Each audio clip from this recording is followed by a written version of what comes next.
The audio.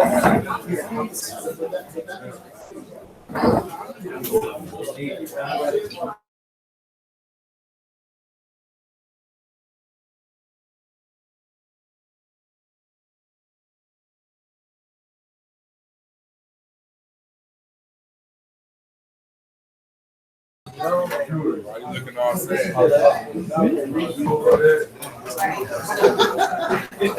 Hey, It's about to die. you said you might need to order another one. Give me 2 seconds. I'm gonna plug that. Yeah, that one ain't. He messed it up. What about that little cat? I ain't dealing with that.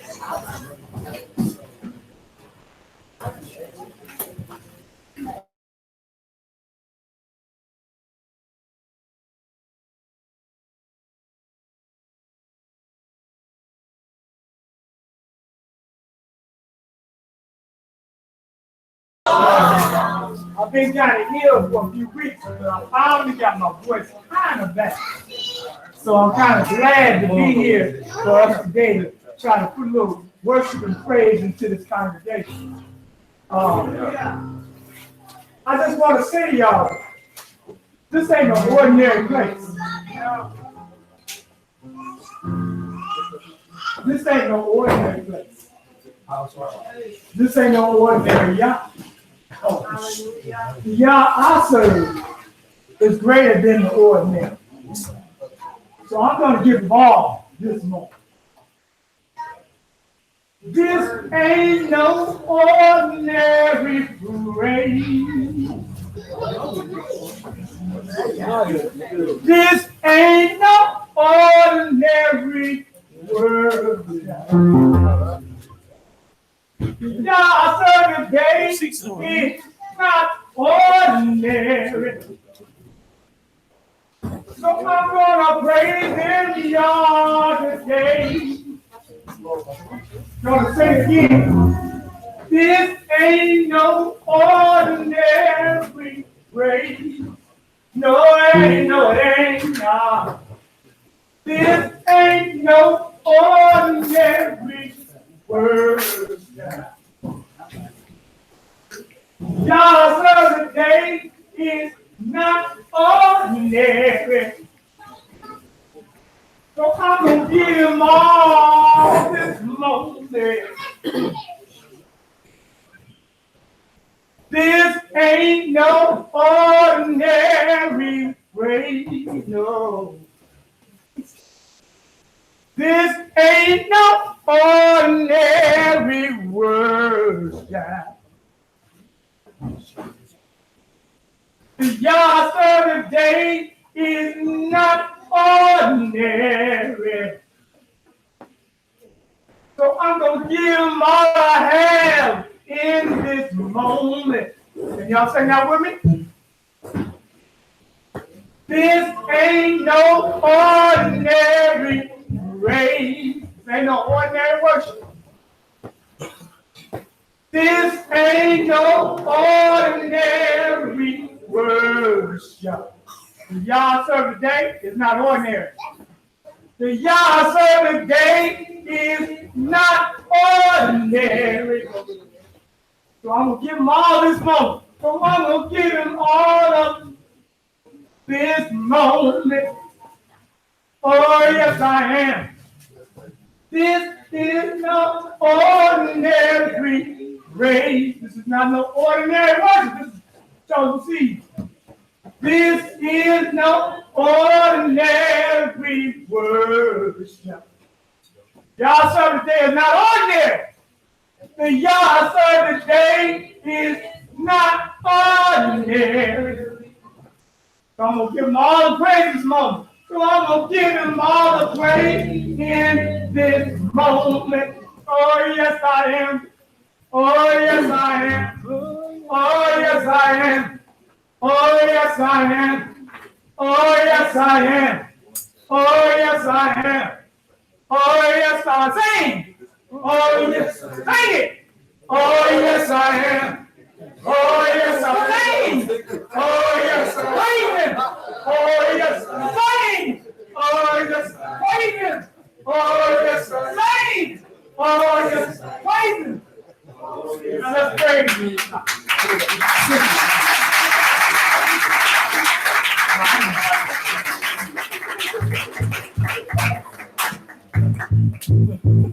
All right, y'all know this, right? So if you be compelled to get up on your feet, I always say this. I'm gonna ask y'all to get up on your feet.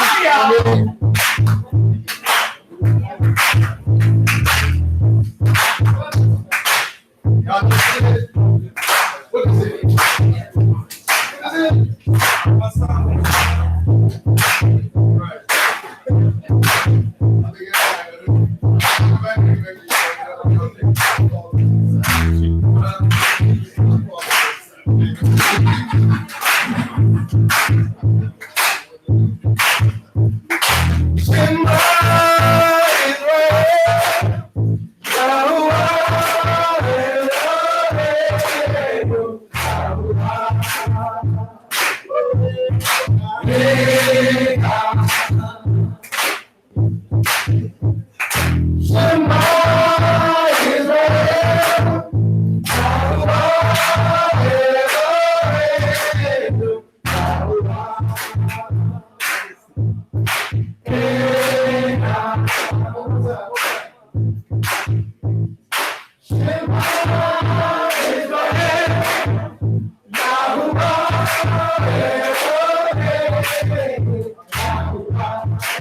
think it's call and response, right?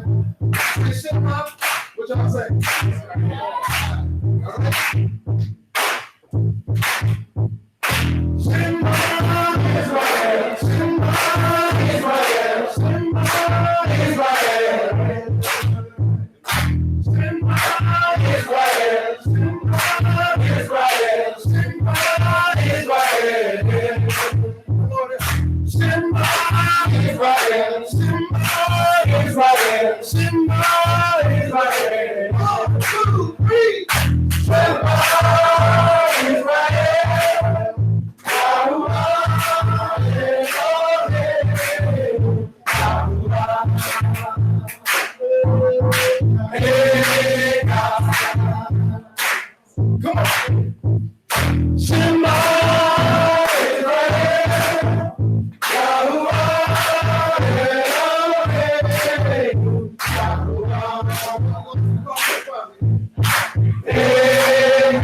And now. You know what I'm saying? And now. Dynamics speaker. For our dynamics speaker.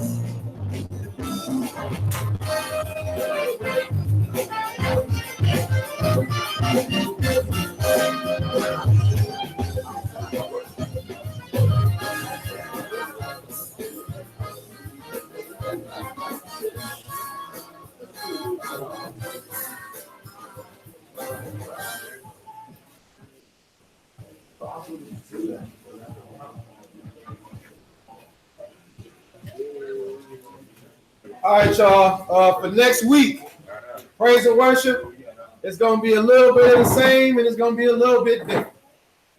So we got Brother Yoran, Brother Trey, Brother Nate, Script Gang.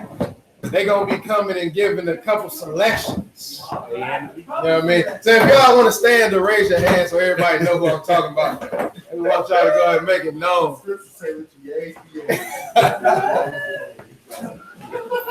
So we gonna, like I said, we're gonna do it the same and a little bit different next week. We're gonna put a little pizzazz on it.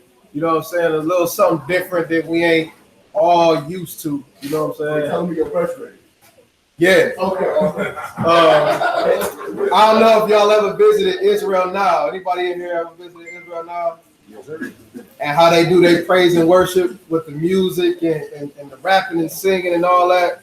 So we're going to try to incorporate some of that stuff. You know what I'm saying? It's a beautiful thing they got going on over there for praise and worship. So we're gonna do it a little different. You know what I mean? And now!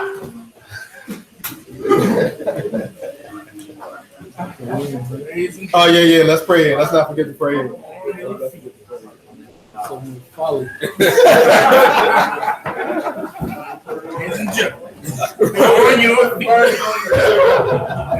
Put your hands together for my main man. Hey.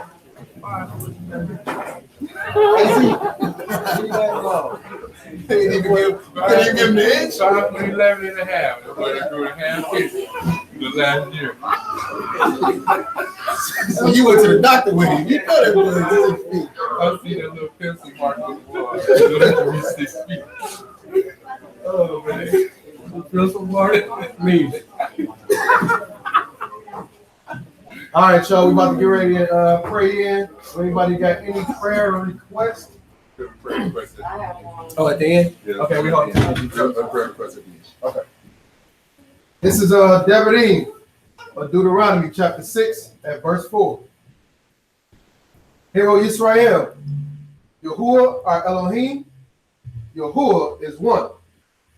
Shema Yisrael, Yahuwah Eloheinu, Yahuwah Echad. This is Exodus or Shemot chapter 20, beginning at verse 3. We will have no other mighty ones. Against the Most High. We will not make any carved image. Or any likeness. Of that which is in Shamayim above. Or which is in the earth beneath. Or which is in the waters under the earth. We will not bow down to them. Nor serve them. For Yahuwah is a jealous El, visiting the wickedness of the fathers on the children. To the third and fourth generation of those that hate him, but showing kindness to thousands of those who love him and keep his commandments. We will not bring the name of Yahuwah to nothing. For Yahuwah will not leave us unpunished. Who brings his name to nothing. We will remember the Shabbat day. To keep it Kodesh. 6 days we will labor. And do all our work. But the seventh day is the Shabbat. Yahuwah. We're in 6 days. Yahuwah made Shamayim and the earth and the sea and all that is in them. And rested the seventh day. Therefore, Yahuwah Barak the Shabbat day. Therefore, Yahuwah Barak the Shabbat day. We will respect our fathers. We will respect our fathers And our mothers. and our mothers. So that our days are long. So that days are long Upon the earth. upon the earth. We will not murder. We will not murder. We will not commit adultery. We will not commit adultery. We will not steal. We will not steal. We will not bear false witness We will not bear false witness against our neighbor. against our We neighbors. will not covet We will not covet anything. anything That is our neighbor. that is our neighbors. Father, y'all, we give thanks on this day, the set apart day, Father, to give you the esteem, Father, the honor, Father, the praise, Father. We pray and ask, Father, that you would allow your Ruach, Father, to be with us on this day, to give utterance unto the speaker and understanding unto the hearer, so that we all may be doers of your word. We pray and ask that your word will proceed forth without obstacle or hindrance, Father, that it may be received with thanksgiving and gladness, that will fall on the hearts of your people and be used for the upbuilding and the uplifting of your kingdom. These and all these things, Father, we pray and we give thanks. B'Shem Yehovah v'Kaya Yehoshua HaMashiach v'Ruach HaKodesh, so be it. So be it.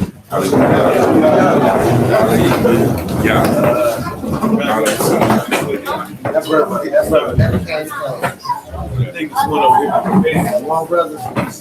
Shot. Oh, yeah.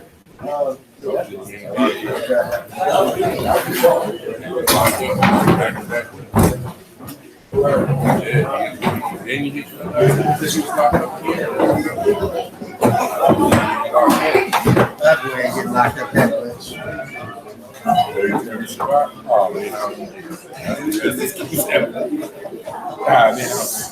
4 weeks in a row.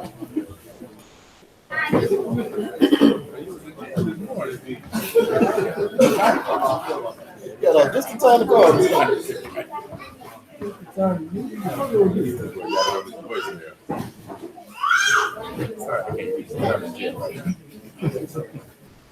Shabbat shalom. Shabbat shalom. How's everybody? Good. Good. Excellent. That don't sound good. All right, the title of this lesson is Putting Away Divorce. Say it again. Is putting away divorce. So we got a whole bunch of people in Israel who are miserable at actually walking away from this walk, because there's lessons out here that tells you that you cannot get divorced, or if this woman has been divorced, or this man, that they cannot remarry. Any of y'all heard any of this before? All right. So that's why it's important when it says, and Adam knew his wife. What does that mean? It means more than just they had sex. It means that he really knew her. Right? So we got a lot of stuff in Israel now of two people being on Facebook or the internet, and they start liking each other, right? And they finally meet each other, and immediately they become intimate with each other, right? That's gonna be my wife, and they feel like they know each other, but they not realizing they really don't know each other. It's just she been lying and saying, "Oh, I cook every day," and he been lying about, "Oh, I got this business and I make this amount of money." All this stuff like this is really there, but it's a lie, just to get what you want, to make this thing go like this. But then when after the nostalgia wears off, the reality sets in, and I don't like her for real. She said, "I don't really like him. I like the other leader."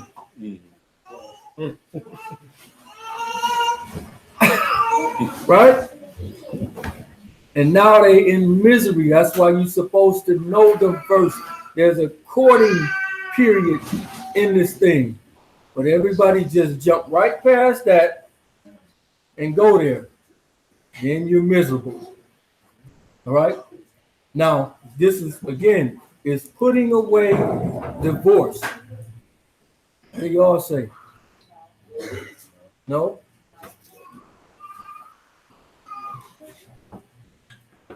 Okay. Does Mashiach teach anything different than Torah? No. So if it appears that he's teaching something different, what would be your conclusion? You gotta go back to the law. Gotta go back to the law, right? Matthew 5:17.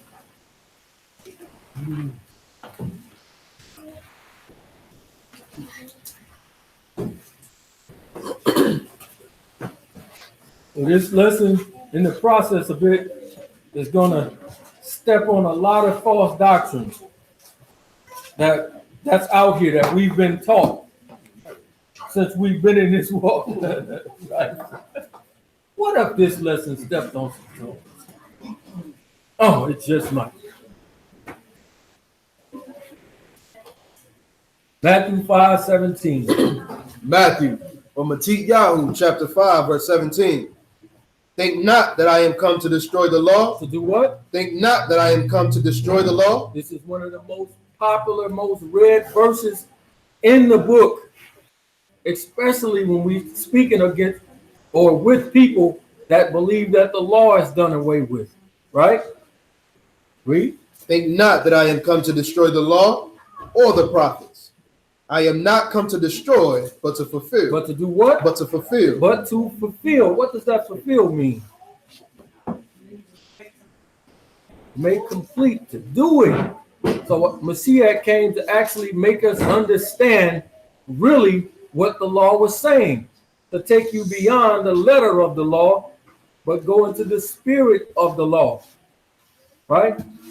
Malachi chapter 3, verse 6.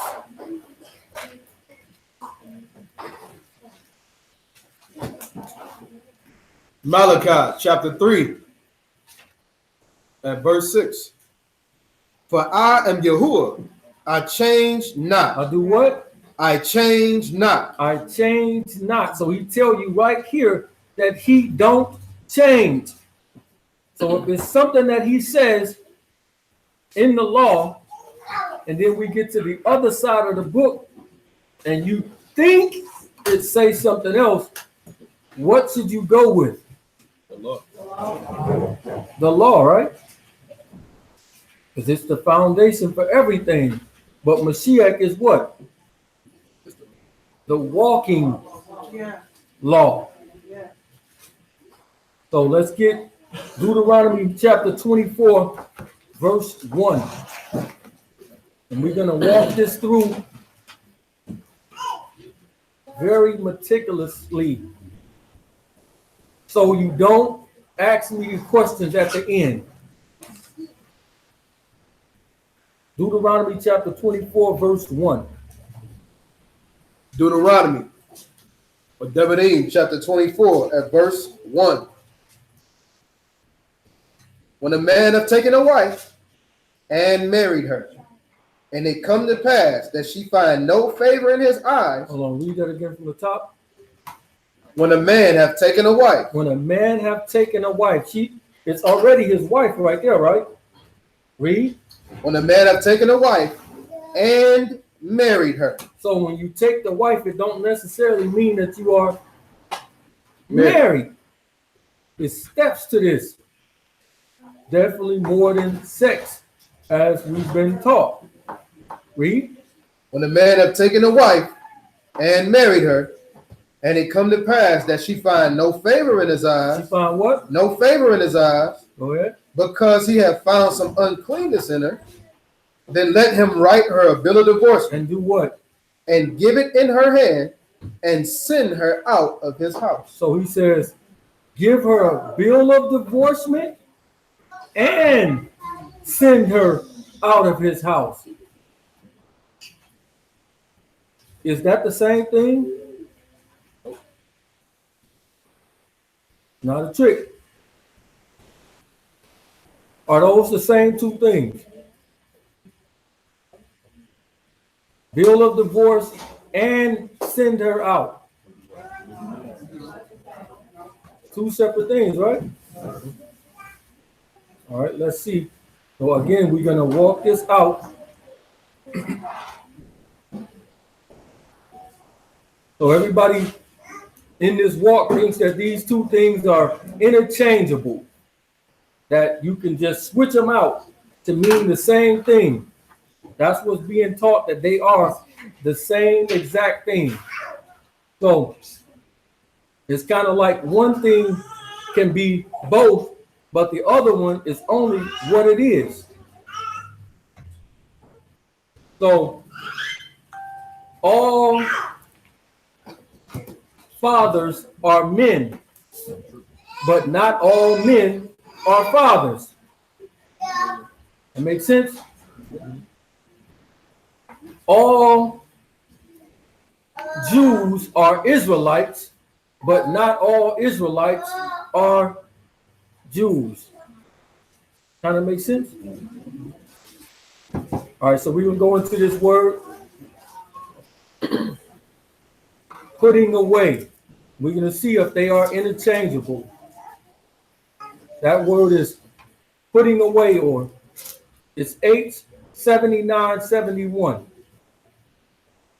And it means shalak, to send away, let go, stretch out. So it's something going away from the person, right? To send off, out, forth, dismiss, give over, cast out, right? So let's see if this word is actually interchangeable. Get me Genesis chapter 3, verse 22.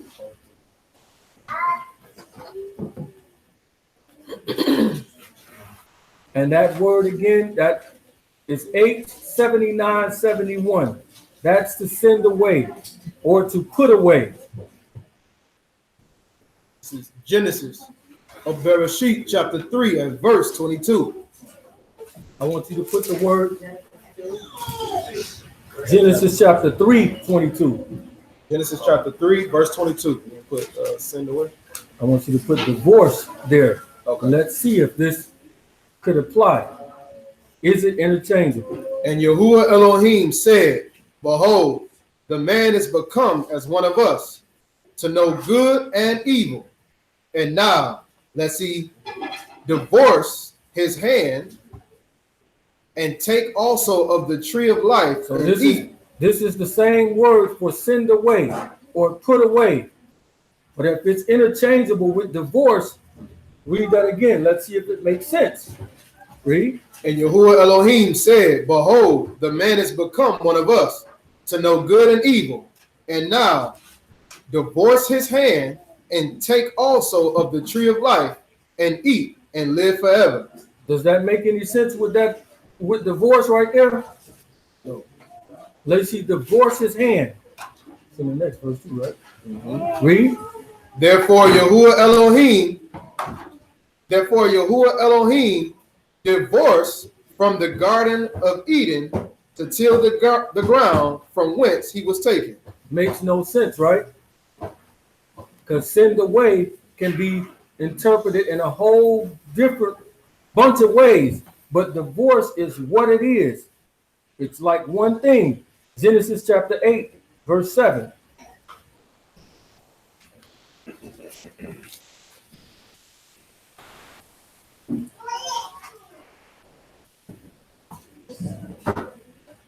Genesis of Bereshit chapter 8 at verse 7.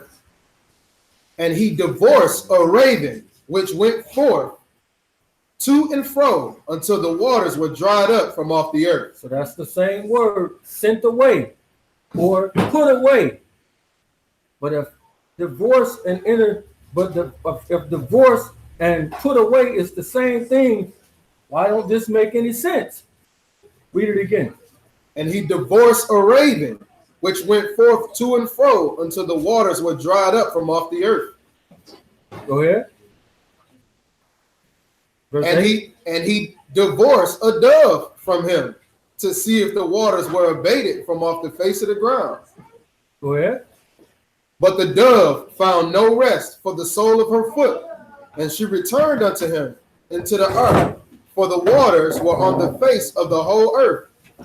Then he divorced his hand and took her and pulled her in unto him into the ark. So again, this doesn't make sense, but I gotta beat it into your head so you don't ask me at the end, what is it? Because I know you're gonna do it anyway.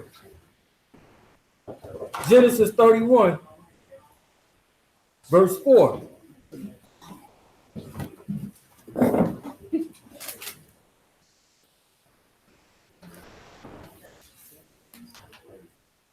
Genesis or Bereshit, chapter 31, at verse 4.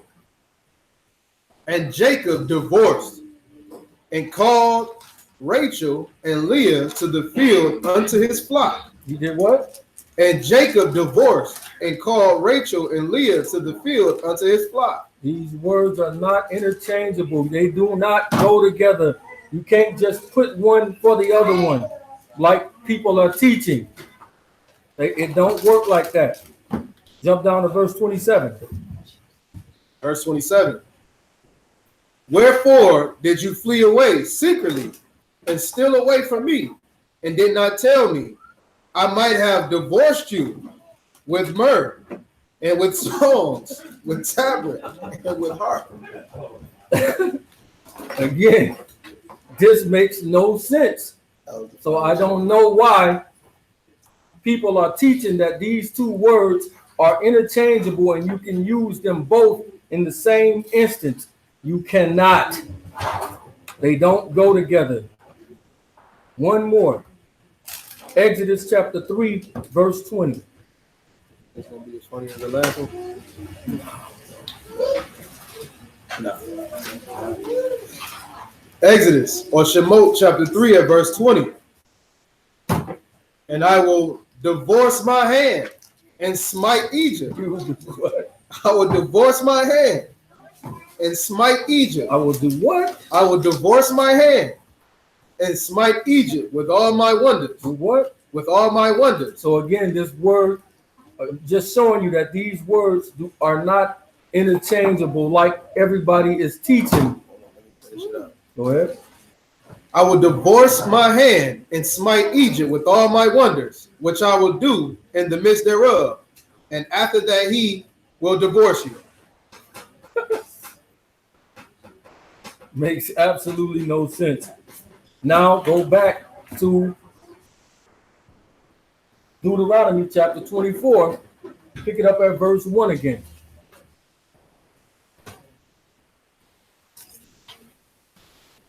Deuteronomy chapter 24 at verse 1.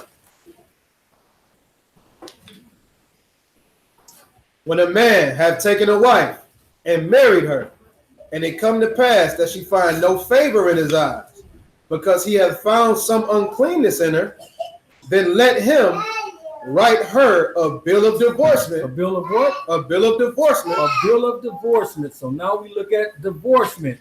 That's H3748. All right? That means divorce, dismissal, divorce. So let's see how many times that word is in the script. It's only in here like 4 times.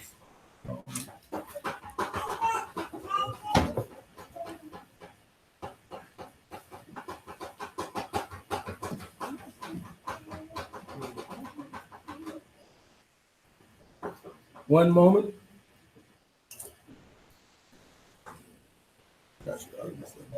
H3748. How many times is this word in the scripture? 1, 2, 3, 4. It's in here 4 times. Read the 4 verses. Call them out. Deuteronomy 24 and 1. What we just read. You want me to read it? No, you read verse 3 though. Deuteronomy 24 and 3. It says, and if the latter husband hate her and write her a bill of divorcement and give it in her hand and send her out of his house, or if the latter husband die, which took her to be his wife, that's Deuteronomy 24 and 3. Then this is Isaiah 50 and 1. Thus saith Yahuwah, where is your bill of your mother's divorcement, whom I have put away? Or which of my creditors is it to whom I have sold you? Behold, for your iniquities have you sold yourselves, and for your transgression is your mother put away. So this word divorce is only in here 4 times, and it's meant to be the same thing. You can't switch it up and use it over here to mean something else. It means exactly what it means. All right? Jeremiah chapter 3, verse 8. And I saw, when for all the causes whereby backsliding Israel committed adultery, I put her away and given her a bill of divorce. Yet her treacherous sister Judah feared not, but went and played the harlot also. All right, so now we see that putting away can be used in a whole bunch of ways, but divorce can only be used for what it is. That's it. So just because you say, I put my wife away, that doesn't mean that you divorced her. That means you are separated from her. Now let's get Matthew chapter 19, verse 1.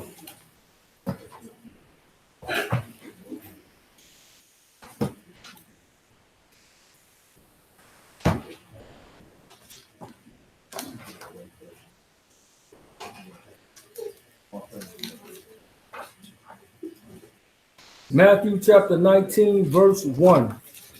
Matthew or Matthew chapter 19 and verse 1. And it came to pass, when Yeshua had finished these sayings, he departed from Galilee and came into the coast of Judea beyond Jordan. And a great multitude followed him and healed them there. And the Pharisees also came unto him, tempting him. Doing what? Tempting him. Tempting him. What's the Pharisees' character? What's their character? Exactly. They trying to set him up, as they always was trying to do, to get him to go against what? The law. So you got to keep this in mind when you're reading this in its context. Read that again. And the Pharisees also came unto him, tempting him, and saying unto him, is it lawful for a man to put away his wife for every cause? Did he ask about divorce? They asked about what? Putting away. Putting away. And in context, he says, is it lawful for a man to put away his wife for what? Every cause. For every cause, meaning anything. Keep this in mind. This means, can I put her away because she don't cook 3 times a day like she said she did? Right. Or she gained some weight or something that I didn't want her to gain. Right? Or she really don't do her hair all the time. I don't like that she wear wigs. Right? For anything. But I know nobody in here. So I'm just joking. Read that again. Matthew chapter 19, verse 3. And the Pharisees also came unto him, tempting him, saying unto him, is it lawful for a man to put away his wife for every cause? To do what? To put away his wife for every cause? So this definition for putting away here is the Greek G 630. It means to set free, to let go, dismiss, right? To let go. Same as Hebrew, to let go, to dismiss, to put away. Same exact thing. So we're going to do the same thing in the New Testament as we did in the Old. So it's G 630. Let's get Matthew chapter 14, verse 15. Let's see if it's interchangeable in the New Testament. Yes. Matthew 14 and verse 15. Matthew chapter 14, verse 15. And when it was evening, his disciples, let me get it here.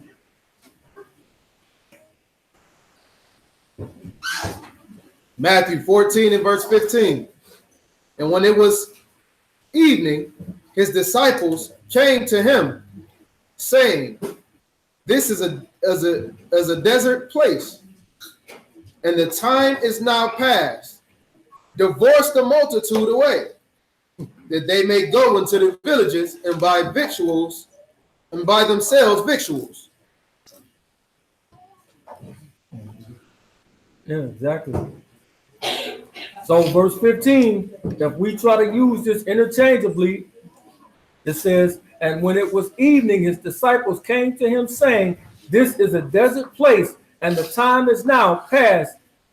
Divorce the multitudes away, that they may go into the village to buy victuals.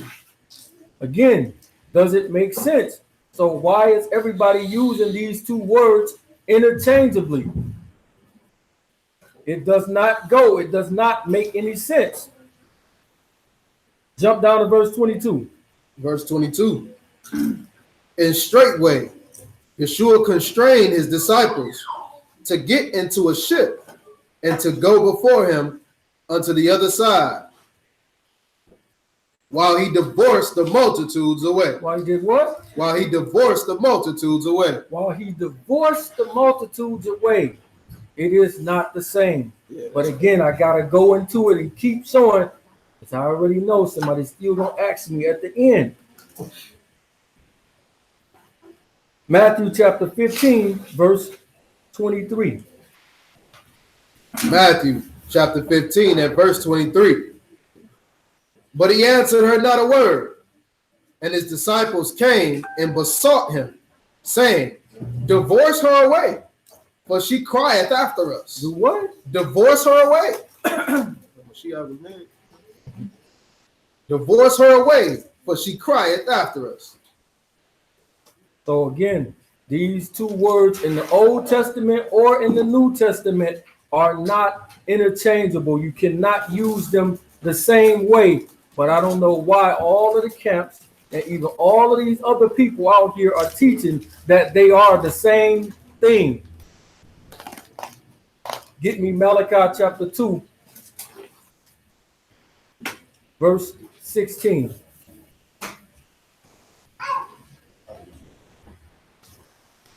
Have y'all heard that Elohim or Yahuwah hates divorce? Who's heard that before? Everybody, right?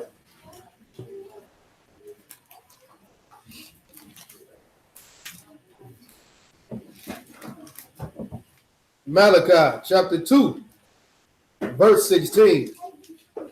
For Yahuwah, your Elohim of Israel, saying that he hateth putting away. He hates divorce. Putting away. Wait a minute.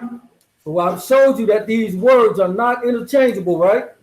Does he say he hates divorce, or does he say he hates putting away? He hates putting away. It's a reason that he hates putting away. Now, is divorce a good thing or a bad thing? It's in context. So what if you was married to a pagan, right? Would y'all want you to stay married to this pagan?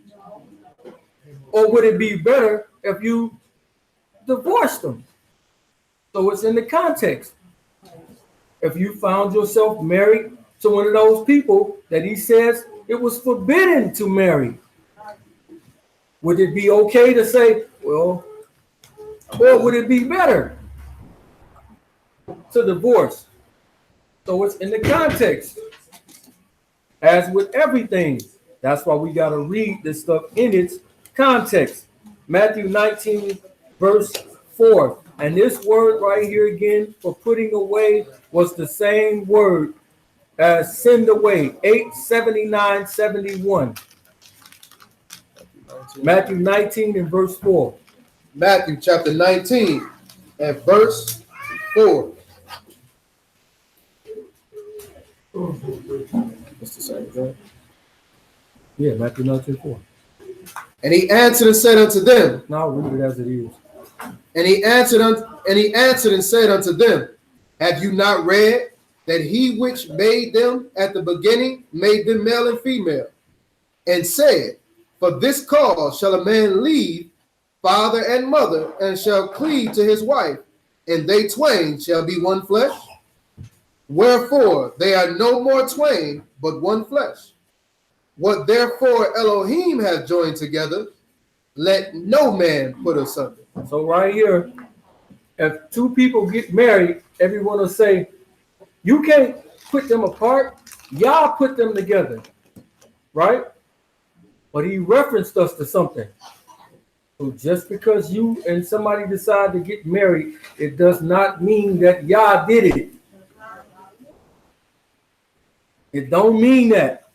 But that's what everybody is teaching. That is lie. Now he referenced us to something. What did he just reference us to? Adam and Eve, right? Let's go back. Hold this, we coming back. Genesis chapter 2, verse 21.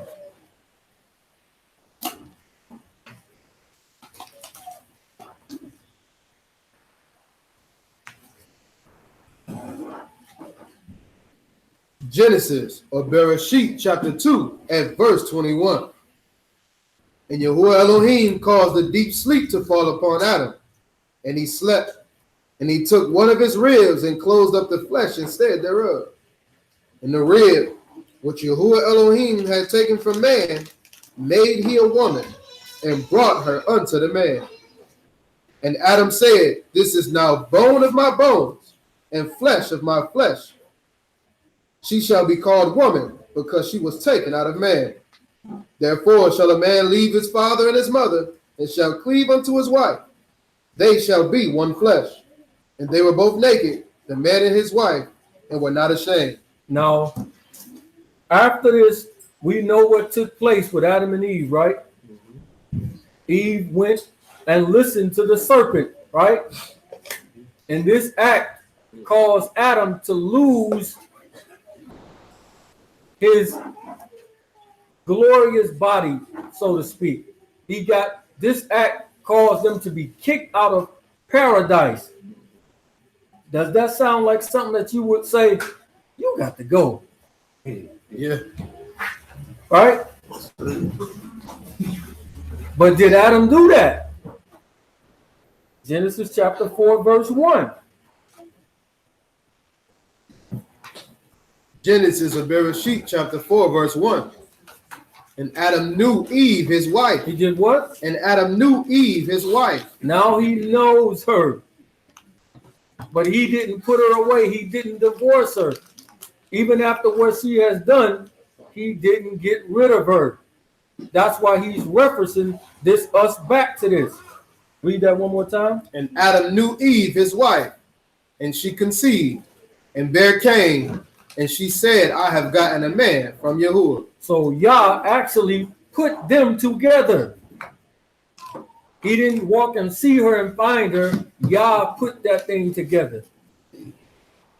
So like when Trav was doing the marriage lesson, I told y'all before, a bottle of Hennessy put a lot of y'all together. Ciroc and that music put a lot of people together. Right? Should I be real or I should dial it back? Keep it real. It's the truth either way. Matthew 9:19 again. I said, any major city? What? Matthew chapter 19 again. Disregard. Pick it up at verse 5 again. Matthew chapter 19, verse 5.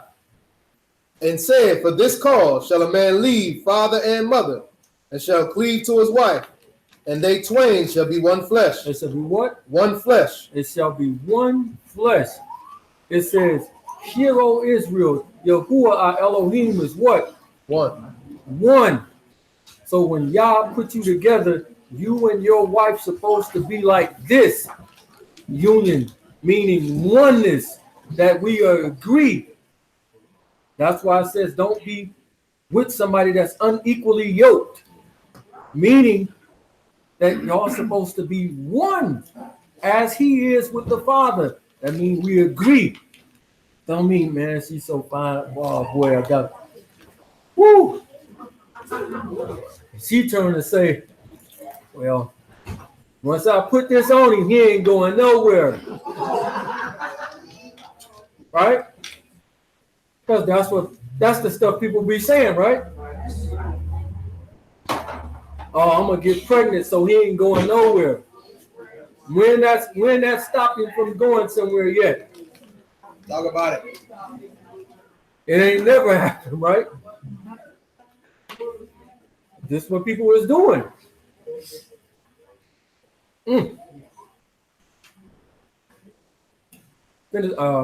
Verse 6. Verse 6. Wherefore there are no more twain, but one flesh.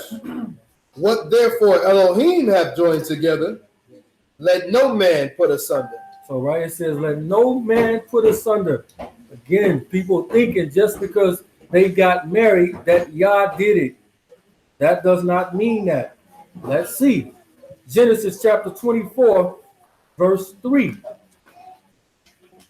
Now, every situation, Yah still puts his hand in there and intervene to make it come out to what he wanted to be, regardless. Genesis chapter 24, verse 3. Bereshit, chapter 24, at verse 3. And I will make you swear by Yahuwah, the Elohim of Shamaim, the Elohim of the earth, that you shall not take a wife unto my son of the daughters of the Canaanites, among whom I dwell. Among what? Among whom I dwell. So they already knew that our people shouldn't marry the Canaanites. So what happened if you so happen to fall in love with this beautiful Canaanite woman and you go and marry her anyway? Did y'all put that together?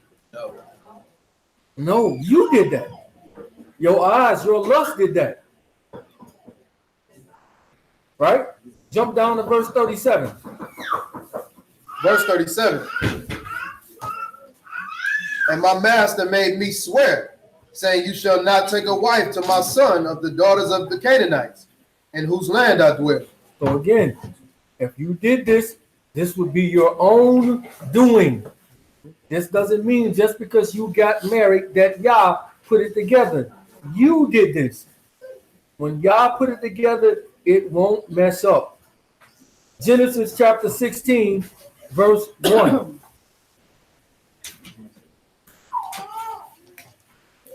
Genesis or Bereshit, chapter 16, at verse 1. Now Sarah, Abram's wife. Now remember, Yah had told him that Sarah was going to bear a son, right? Which is Isaac. But they couldn't wait. They did it on their own. Read. Now Sarah, Abram's wife, bare him no children, and she had an handmaid, an Egyptian, whose name was Hagar. And Sarah said unto Abraham, behold now, Yahuwah hath restrained me from bearing. I pray you, go in unto my maid, that it may be that I may obtain children by her. And Abram hearkened to the voice of Sarah. And Sarah, Abram's wife, took Hagar, her maid, the Egyptian, after Abram had dwelt 10 years in the land of Canaan, and gave her to her husband, Abram, to be his wife. Now again, just went and done this thing, right? Did y'all do that? No, they did this on their own. So again, people is teaching just because two people got married that Yah put that thing together. He did not. Genesis 29, 17.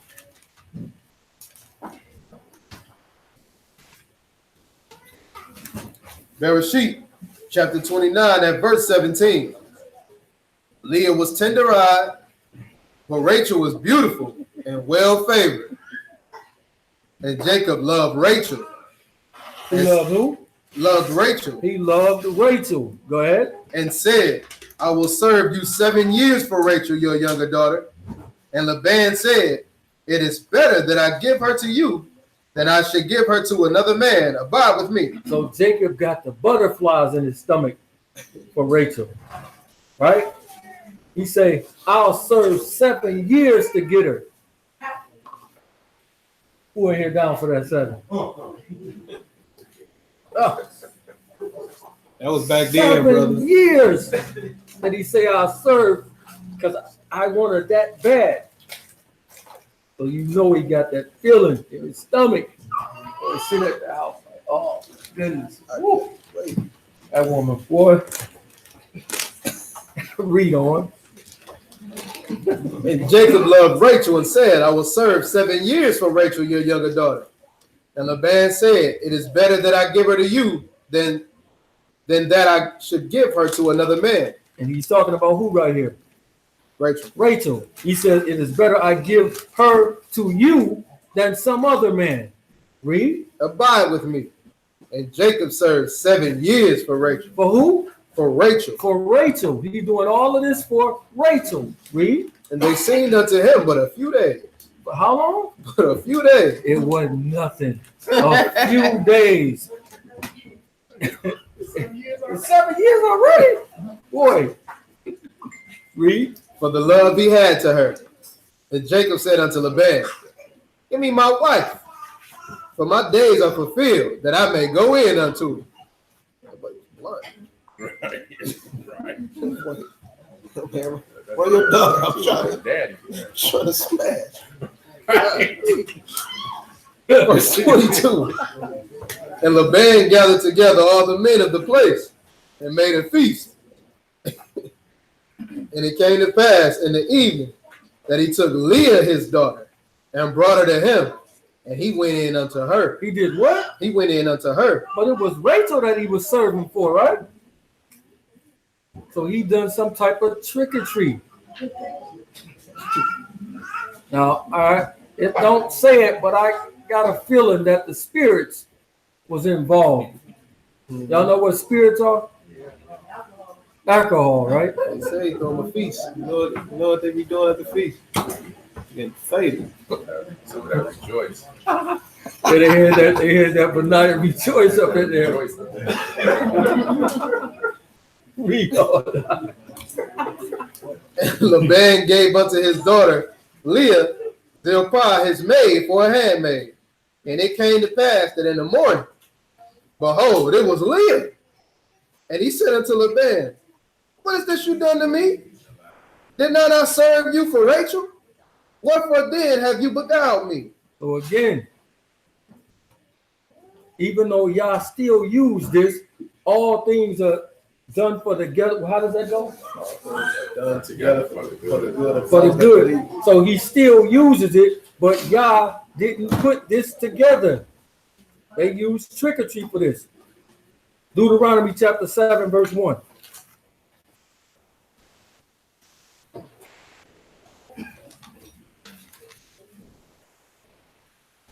Deuteronomy or Devarim chapter 7 at verse 1.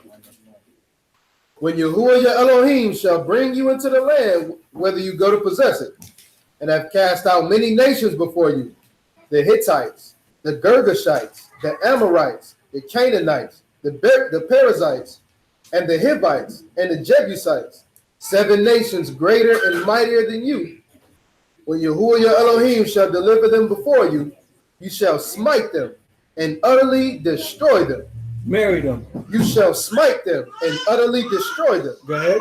You shall make no covenant with them, nor show mercy unto them. Neither shall you make marriages with them. Your daughters you shall not give unto his sons, nor his daughters shall you take unto your sons. So this is crystal clear, right? He says, make no marriages with these people. So if you went and still got married to them, Yah was not in that union. You did that on your own. So when somebody say, don't let nobody put asunder what Yah put together, go through it and see that Yah really do that.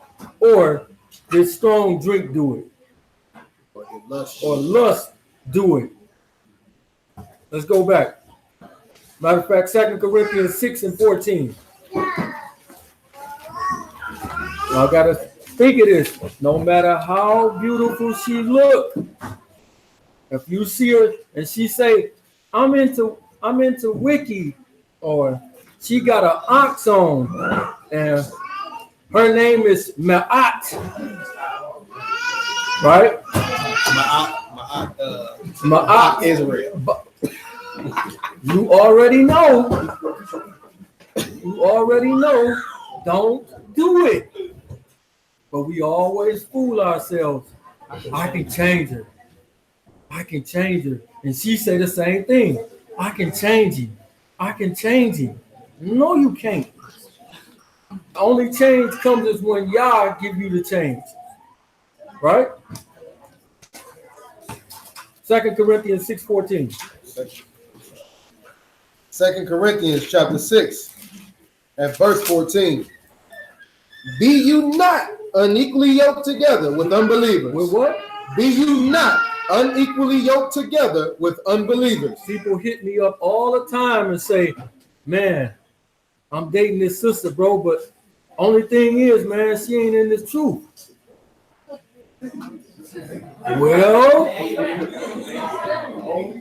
Well, right?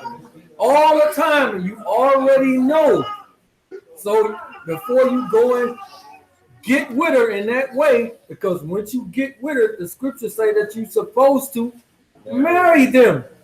Don't do that. See if she gonna switch over and do this, and then make sure she ain't playing. Gotta get to know her. Exactly. That's why we got so much misery in this thing, and people are teaching that. What if my husband is beating on me? I have to stay? And people are telling them that they gotta stay. That's right. Right? Teaching them that they must stay. So is this guy really got your well-being in place? No, he don't. You're supposed to love the wife like Mashiach loved the congregation, right? A lot of this stuff is easy, but these people sitting behind in the big chair is tricking people and don't know what they're talking about themselves. Read that one more time. 2 Corinthians 6 and 14.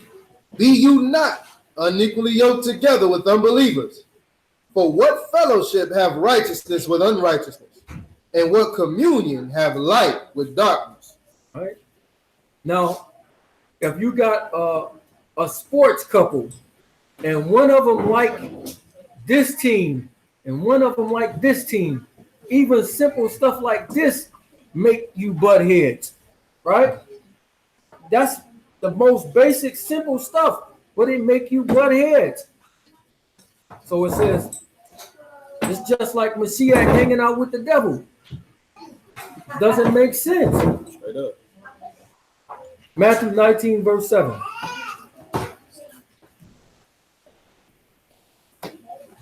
Matthew chapter 19 and verse 7.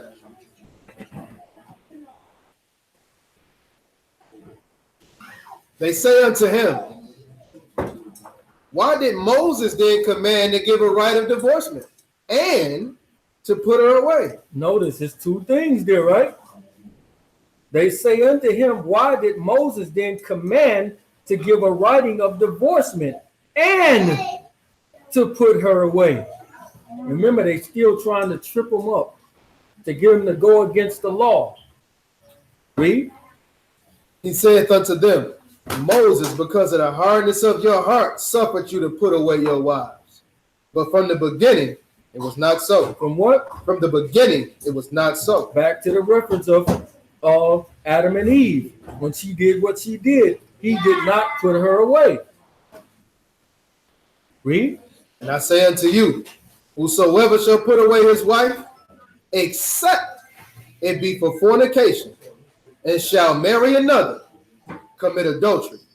And whoso marry her which is put away, do commit adultery. Now, this is the actual right thing right here. Verse 9, read that again slowly. And I say unto you, whosoever shall put away his wife, except it be for fornication. Because they asked him, is it lawful to put away your wife for any cause or anything? He come back and clear it up and say, read that one more time. I say unto you, whosoever shall put away his wife, except it be for fornication. Except it be for what? For fornication. For fornication, read. And shall marry another, commit adultery. So if you put your wife away for anything other than her committing one of these unclean acts, you are committing adultery, right? So men are out here putting women away and then going on and marrying somebody else. That's out of line. What you got, Art? LeRon. Yeah, I'm sorry. Is this referring to fornication that's a worship the other guys as well? Yes. That's a form of fornication as well. Which you, right. We got one more time. And I say unto you, whosoever shall put away his wife, except it be for fornication, and shall marry another, commit adultery. So when these men are doing this, putting that woman away, and you didn't give her that bill of divorce, and you went and married somebody else, you are now committing adultery. They don't read this part. Read. And whoso marry her which is put away, do commit adultery. Whoso marry her which is divorced, Put away. commits adultery. So if you put that woman away and don't give her that bill of divorce, and you go and marry somebody else, you are committing adultery. And if whoever married that woman that's been put away, not divorced, you make her commit adultery as well. Is that clear?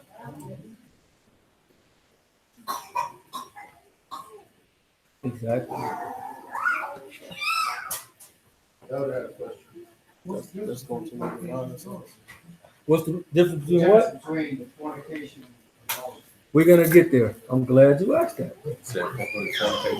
And adultery. Mhm.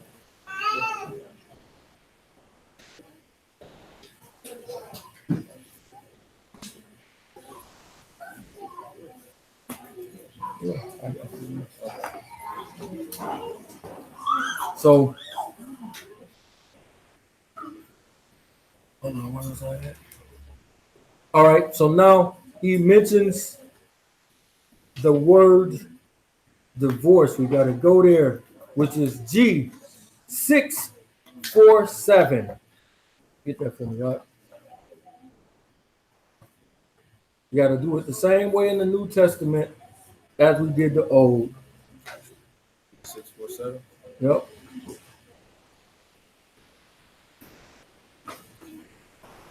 All right. How many verses is it? 1, 2, 3 in the New Testament. It's 3 in the New Testament. A little bit more than the Old. Less. Less than the Old. But it's not, and the word has got to be used for what it is. It's not, you can use it over here like you can do with put away. Read the 3 verses. Matthew 5 and 31. It hath been said, whosoever shall put away his wife, let him give her a writing of divorcement. Matthew 19:7. They say unto him, why did Moses then command to give a writing of divorcement and to put her away? Mark 10 and 4. And they said, Moses suffered to write a bill of divorcement and to put her away. All right. So as the elder asks, what's the difference between fornication and adultery, right? Let's read that Matthew 5:32 again. Matthew chapter 5, I'll pick it up at verse 31. It has been said, whosoever shall put away his wife, let him write her a bill of divorcement. But I say unto you, that whosoever shall put away his wife, except for the cause of fornication, causes her to commit adultery. Causes her to do what? Commit adultery. Causes her to commit adultery. Go into the word adultery, which is G4202. That word adultery right here.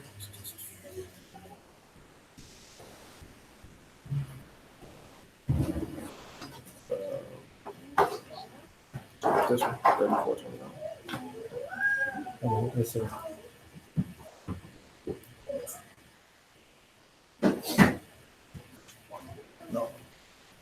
That's a good one. But G, pull this up. G4202.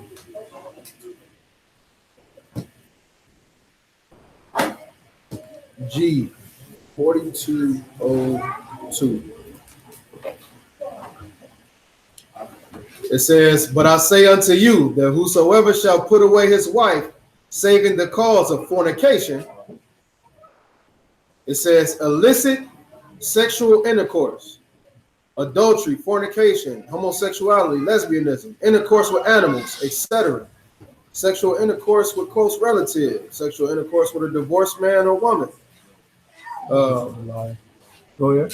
You want me to get the Strongs or the two? No, that's good. So it says sexual. Go back to the top of that again. It says illicit sexual intercourse. All right. And then it names off all of these things, which Leviticus chapter 18 actually covers. Right. Read that when you get time. But adultery by itself is supposed to be this.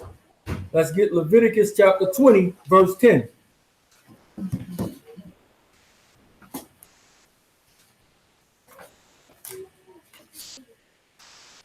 Leviticus chapter 20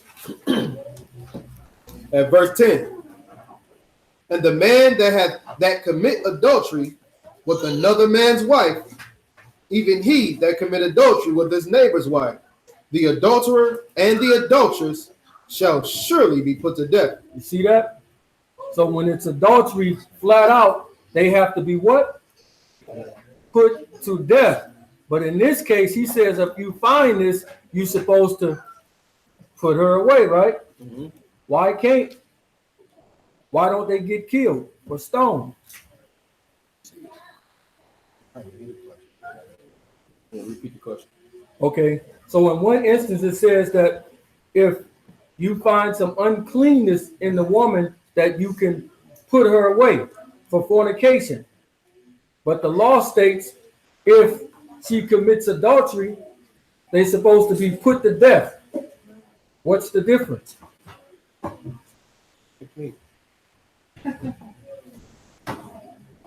It's a difference. We'll see. Deuteronomy chapter 17, verse 6. Deuteronomy chapter 17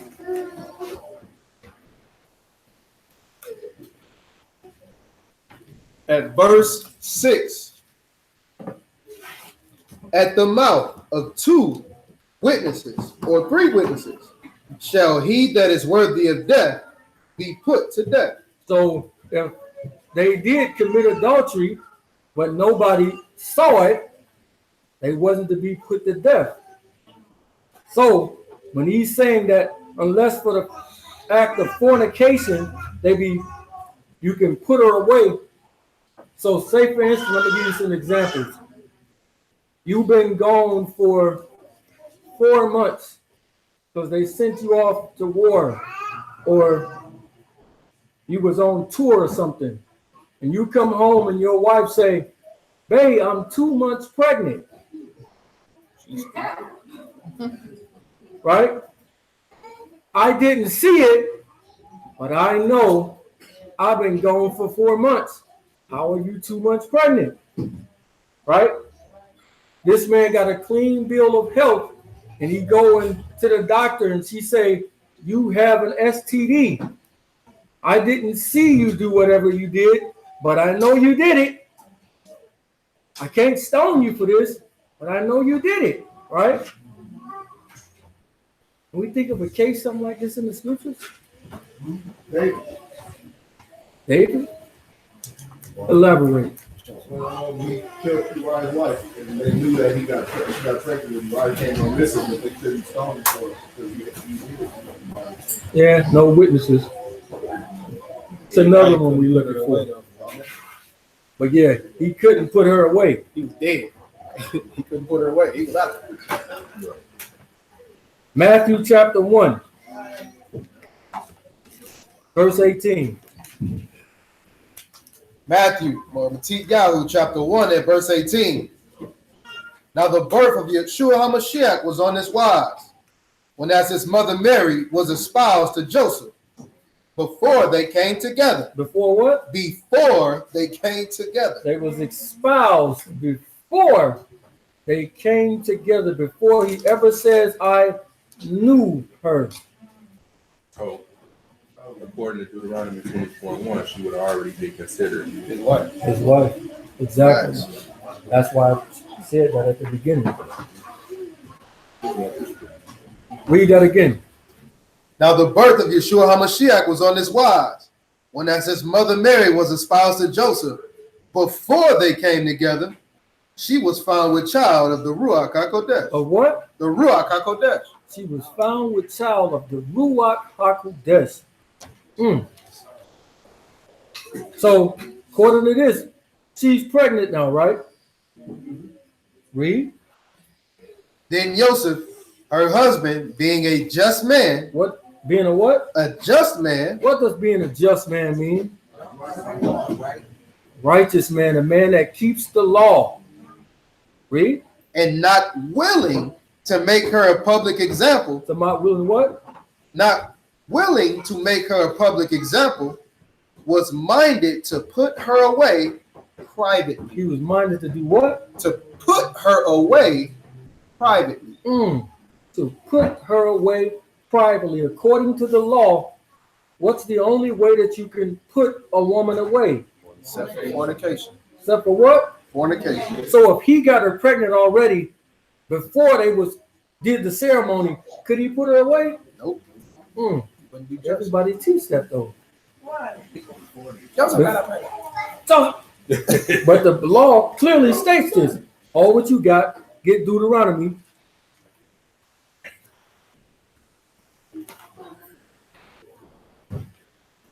(24) verse 1 again. Deuteronomy chapter 24, verse 1. When a man hath taken a wife and married her, and it come to pass that she find no favor in his eyes, because he had found some uncleanness in her. He's found what? Uncleanness in her. So again, if you know that you haven't been with your wife and she pregnant, wouldn't you think that she done something unclean? This is the only way that you can put away your wife. Read. Let him write her a bill of divorcement and give it in her hand and send her out of his house. And send her what? Out of his house. So notice, Joseph is trying to do this thing in a private manner. That show you the character of the other people. They was doing it what? Publicly, to make a spectacle out of the woman. Right? To make scorn be on her. Because he says, for the hardness of your heart. So you're doing something out of spite. Get Deuteronomy 22, verse 13.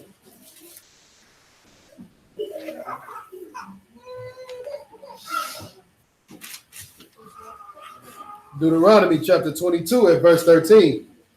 If any man take a wife and go in unto her and hate her and give occasion of speech against her and bring up an evil name upon her and say, I took this woman and I found her not a maid. And found her what? Not a maid. He said he found her not a what? A maid. Not a maid. So they teach us that maid or virgin just means a young woman of marriageable age, right? But he say, I found her not a maid. Does that mean that she wasn't young of a marriageable age anymore? Or what? She wasn't a virgin.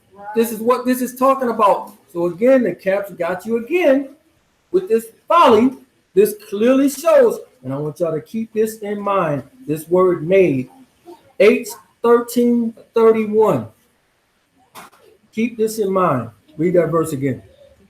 And give occasion of speech against her and bring up an evil name upon her and say, I took this woman. When I came to her, I found her not a maid. Not a maid. Read. Then shall the father of the damsel and her mother take and bring forth the token of the damsel's virginity unto the elders of the city in the gate. And the damsel's father shall say unto the elders, I gave my daughter unto this man to wife, and he hated her. And lo, he give occasion of speech against her, saying, I found not your daughter a maid. And yet these are the tokens of my daughter's virginity, and they shall spread the cloth before the elders of the city. So if he's lying, it was supposed to be able to go in, get the token of virginity, the sheets, and show that this guy is lying, or if he telling the truth. Read. And the elders of the city shall take that man and chastise him, and they shall immerse him in 100 shekels of silver, and give them unto the father of the damsel. So if he get caught lying about this, he got to give 100 shekels of silver to her father, which is more than the average dowry. So this is not a light act, right? I don't know how much this 100 shekels would come into today's time. Somebody should do that. That red. But it's a lot. Read. And she shall be his wife, and he may not put her away all his days. So if you do this and get caught in a lie, you can never put this woman away. Never. I don't care how much she nagging and doing, you can't put her away. Read. But if this thing be true, and the token of virginity be not found for the damsel. So if her father put her out there and try to sell her off as a virgin, read. Then they shall bring out the damsel to the door of the father's house, and the men of her city shall stone her with stones, that she die, because she hath wrought folly in Israel to play the whore in her father's house. So shall you put away the evil from among you. Now, Joseph was trying to put Mary away, what? Privately. Let's say, for instance, she did do what he thought that she did. What was supposed to happen to Mary? Stone. So would Joseph kind of be like obstructing justice by doing what he was doing? Right? He would be kind of like lying. Let me ask y'all something. Is it ever okay to lie? By a show of hands, let me see. Is it ever okay to lie? Y'all say no? I'm saying no time. Yeah, it happened in the Bible. Okay. Hey, tap your neighbor and say you're about to learn something. You say no? I say yeah. Say no? Okay, what? I heard what you said, sis, so I'm cool with That boy you. Yaron said, let Go your ahead. gays be gay. I can't remember exactly where it's at. I remember reading that where it was a lie, and it was used. The lie was used for the good guy.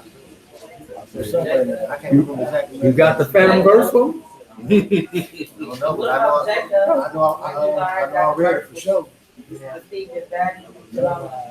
It wasn't okay. He paid tremendously for that. Mary, this is just a question. Ran. She was pregnant. This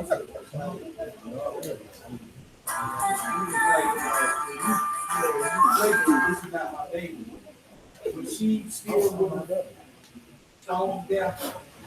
The reason why I say that because it's like illusion to bring that baby out. Because I'm thinking you need 2 or more witnesses. I know the study showed he did it. But should the man witness to his wife also be stoned with her? Not in this case, because you're saying he wouldn't be in any fault if his wife did this. No, not him. He said the Other person man that that he assumed did it. Oh, absolutely. But you see, since you can't find the man, that man ain't available. And she being pregnant, will she still would have been stoned? That's my question. Yes, because the law actually says it. Because she wrought folly in Israel. So yes, he still would be stoned. So the token of the virginity, even though nobody seen her sleep with somebody else, the token of virginity was something showing that she wasn't a virgin. So that's why she got stoned. So her pregnant stomach would be. Because Mary, she would have had a trouble. Yeah. But you wouldn't have been in the know until after the fact. Exactly. She low key, she's not low key. She would have. I say what? Text it to me. Once he did, it proved it. Wow. All right, we're gonna see. So he didn't actually, even though Mary didn't do what he thought, he still would have been kind of obstructing justice, so to speak. But it would have saved them. Let's see something. Let's get Exodus chapter 1.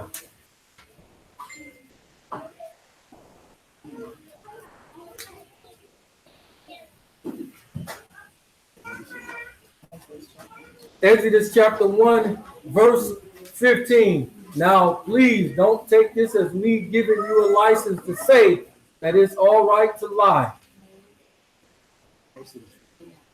Exodus 1, verse 15. Because I am not. Well, I said it's all right to lie. Nope, I didn't say that. You did say that. Exodus chapter 1, verse 15. Exodus 1:15. And the king of Egypt spake to the Hebrew midwives, of which the name of the one Siphrah, and the name of the other Puah. And he said, when you do the office of a midwife to the Hebrew women, and see them upon the stools, if it be a son, then you shall kill him. But if it be a daughter, then she shall live. So right here, the orders is all male children, kill them. All male Hebrew children, kill them, destroy them. Right? Read. But the midwives feared Elohim and did not as the king of Egypt commanded them. They feared who? Feared Elohim. Go ahead. But did not as the king of Egypt commanded them. So they didn't do what the king of Egypt commanded them. Read. But saved the men children alive. And the king of Egypt called for the midwives and said unto them, why have you done this thing? And have saved the men children alive? And the midwives said unto Pharaoh, because the Hebrew women, they not like the Egyptian women, they lively, and they are delivered ever the midwives come in unto them. So what are the midwives doing right here? Lying. They lying. They're saying they not like the Egyptian women. They have children too fast. We can't even get in there in time to kill them. They're having them too fast. Go ahead. Therefore Elohim dealt well with the midwives, and the people multiplied and waxed very mighty. So these midwives just lied, but Yah deals well with them because they did what? Saved some lives. They saved a lot of lives. So in this case, this lie wasn't bad. They upheld the law. Exactly. He was ordering them to commit murder. Mm-hmm. Exactly. But they still lied to this guy. Is that a righteous law? You don't say a righteous lie. I think it was because they upheld the law. You know what I mean? The lie was to uphold the law, because he was commanding them to commit murder. Right. But it says, but they feared Elohim, so exactly. They decided that rather than commit murder and break the law, they right. The lie didn't keep the law. Yeah, exactly. So this is one instance. That was Israel. Yeah. Yeah, that's another. He wasn't Israel. The lie is about saving lives, right? So when they just did this, they saved a whole bunch of Hebrew boys' lives.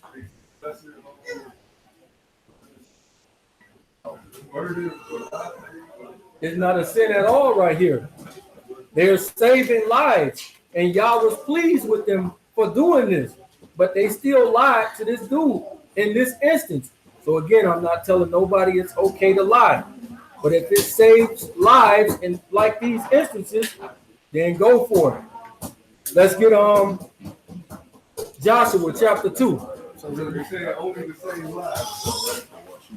Remember, just look at the examples. We can only go off of the examples. No, real talk, because people will get to the point where they're like, oh well, to keep this law, I'm gonna lie and do this and do. In these examples, the only thing that's specific is that lives were saved through the lie. You know what I'm saying? You're not gonna see in there where somebody told a lie so they can keep the Shabbat. Or somebody told a, you know what I'm saying? Like it was because this saved lives. Every time. These the only examples. These examples. Joshua chapter 2, verse 1.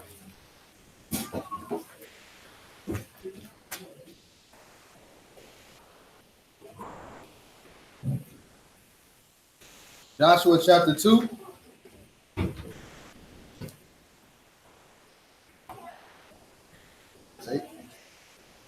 No, pick it up at verse 1. Verse 1. Joshua chapter 2 and verse 1. And Joshua the son of Nun sent out of Shittim 2 men to spy secretly, saying, go view the land, even Jericho. And they went and came into a harlot's house named Rahab and lodged there. Who is Rahab? Whose lineage is she mentioned there? Messiah, right? Go ahead. And it was told the king of Jericho, saying, behold, there came men in here tonight of the children of Israel to search out the country. And the king of Jericho sent unto Rahab, saying, bring forth the men that are come to you, which are entered into your house. But they become to search out all the country. And the woman took the 2 men and hid them, and said thus, there came men unto me, but I was not where they were. And it came to pass about... She said what? There came men unto me, but I was not where they were. But I don't know where they went. This is what she's saying. I don't know where they are, where they went. Read. And it came to pass about the time of shutting of the gate, when it was dark, that the men went out. Whether the men went, I don't know. Pursue after them quickly, for you shall overtake them. But she had brought them unto the roof of her house, and hid them with stalks and flax. What did she just do? She lied. Again, it's to save lives. So in every case, and in this case, Joseph thought that he would be saving Mary's what? Life. So instead of doing it publicly, like everybody was doing, he was actually thinking that he was lying to save her life, which she didn't do it anyway. Right? Because he was actually trying to save her. Because if she was guilty of what they were saying, he's thinking that she's going to get stoned to death. Right. That's a good brother. Let's go back. Matthew chapter 19, verse 8 again. We got to explain this.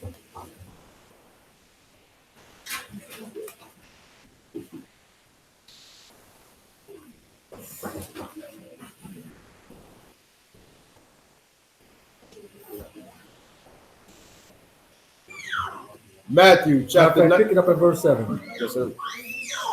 Matthew chapter 19 at verse 7. They say unto him, why did Moses then command to give a writing of divorcement? A writing of what? Of divorcement. A writing of divorcement, which is G647. Go ahead. And to put her away. And he said unto them, Moses, because of the hardness of your heart, suffered you to put away your wives. But from the beginning it was not so. And I say to you, whosoever shall put away his wife, except it be for fornication, and shall marry another, commit adultery. And whoso marry her which is put away, do commit adultery. Do what? Do commit adultery. So this is translated right again. Right here it says, and I say unto you, whosoever shall put away, G630, his wife, except it be for fornication, and shall marry another, commits adultery. And whoso marrieth her which is put away, do commit adultery. Now here's the one that's in question. Get Matthew chapter 5 and verse 31.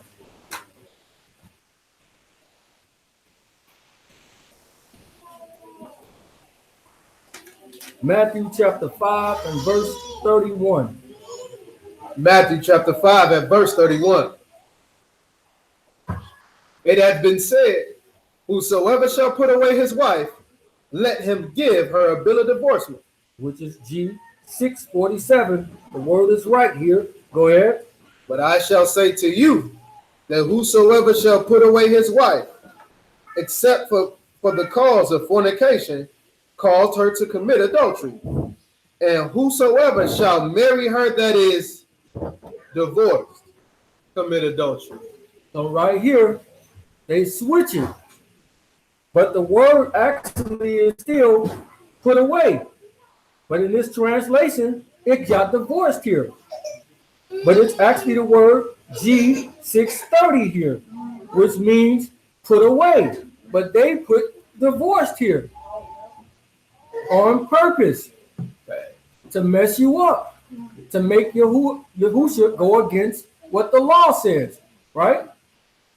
Let's read the same verse in the Hallelujah Scriptures.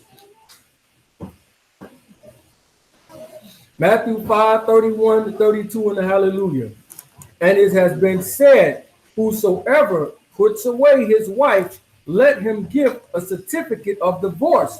But I say unto you that whosoever puts away his wife, except for the matter of whoring, makes her commit adultery. And whosoever marries a woman who has been put away commits adultery. It's translated right in here. It's not if you marry a woman that's been divorced that you commit adultery. That's against the law. Right? But you see how they put this in there? So let's go read that from the KJV again. Verse 32. But I say unto you that whosoever shall put away his wife, saving for the cause of fornication, cause her to commit adultery, and whosoever shall marry her that is divorced, commit adultery. Commits what? Adultery. Commits adultery. Now let's go to Deuteronomy 24 again. Deuteronomy 24, verse 1.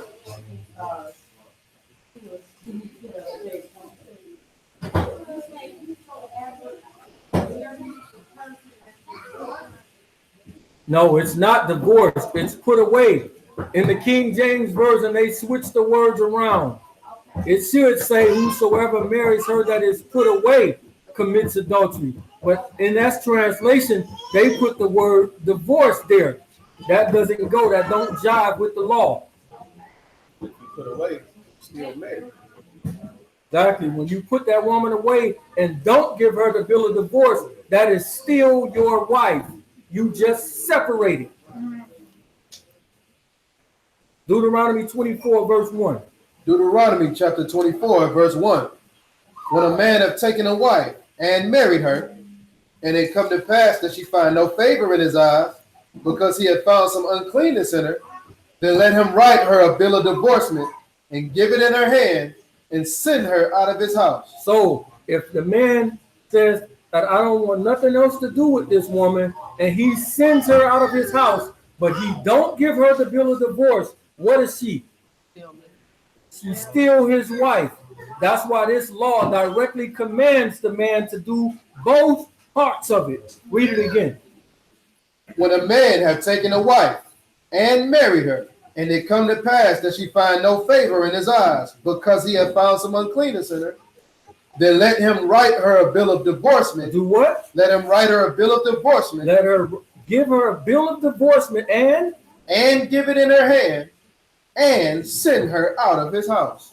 Two things, they have to both be done. The divorce covers both, but putting away don't cover divorce. See that?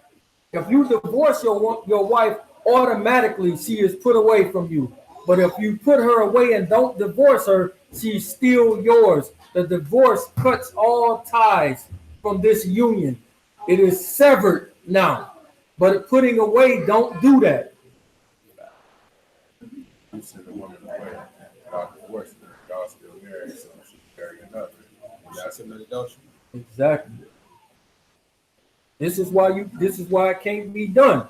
So now let's read verse 2. And when she is departed out of his house, When she has taken this bill of divorcement and left his house, he sent her away. Now what can she do? she may go and be another man's wife. Read it again. She may go and be another man's wife. Crystal clear, right? Mashiach don't teach nothing opposite of the law, right? He says, I don't what? I don't change. If it's over here written that she can go and be another man's wife, you can't come to somewhere else and say, see, it say this over here. No, you twisting the words up, which everybody is doing, because it clearly states, read it one more time. She may go and be another man's wife. She may do what? Go and be another man's wife. She may go and be another man's wife. Now, why does she need this certificate? Proof. For what? For proof. Because he might get spiteful in his heart, even though he sent her away, and say, that's still my wife. You can't mess with her. How you know how we get protected? I want her back now. No, it's too late. She can't do it now. Right? That's why she needed. That's why she said, look, I went to Kiko's, I got it laminated. It's proof. Yeah, that's what I'm saying. You can't send her an email, Facebook Messenger. Yeah, Facebook marriage.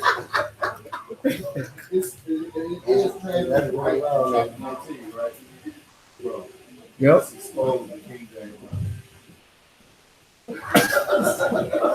Neither here nor there. King James Bible exposed Itself. That's neither here nor there. That's all the time. Let's go back to that. Pick it up at verse 2 again. Deuteronomy 24:2. And when she is departed out of his house, she may go and be another man's wife. If the latter husband hate her and write her a bill of divorcement. So now she's married to somebody else, which is directly in the law. Now if she marries somebody else, read. And write her a bill of divorcement and give it in her hand and send her out of his house. Or if the latter husband die, which took her to be his wife, her former husband, which sent her away, may not take her again to be his wife. Now, why does he say this? Why does he say this?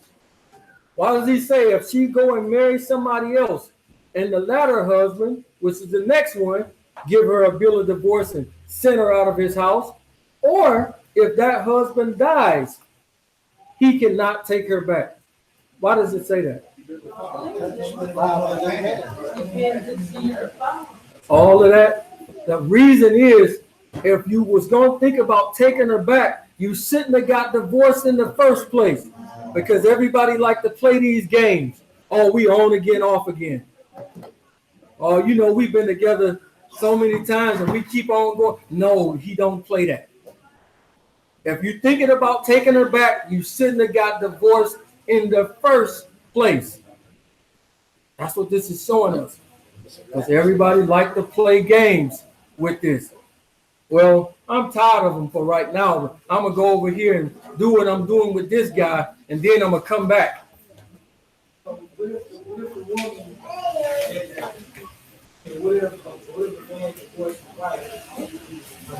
wife's never married nobody. He can take her back. He can take her back.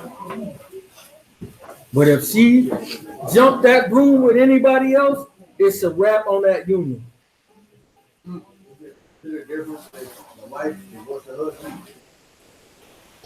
It's the same thing. Same thing. So read that one more time. Verse 4. Well, let me see that. That's good. Then Mark. Go ahead. Verse 4. It's in there. Her former husband, which sent her away, may not take her again to be his wife. After that, she is defiled. For that is an abomination before Yahuwah. And you shall not cause the land to sin, which Yahuwah Elohim give you for an inheritance. So again, that's why he is long suffering with Israel. He went through a whole lot with the children of Israel before he ever gave them the bill of divorce. He's long suffering. So if it can be worked out, you should work it out. But again, just watch the relationships around you and see how many people playing the game. We on again, off again. We doing this, we doing this. So if she went off, even if she didn't get married again, and she went off and been with somebody else, she was supposed to marry him, according to the law. So she's still in trouble. If she get that divorce from him, it's like, you really rotten, because everybody putting you away, right? Now let's see the only person that cannot marry a woman that's been divorced. It's spelled out in the law. Leviticus 21, verse 10. Leviticus chapter 21, at verse 10. And he that is the high priest among his brethren. That is what? The high priest among his brethren. Now we know that this is the Haitians over in Haiti. So this ain't talking to nobody in here. No, it's not.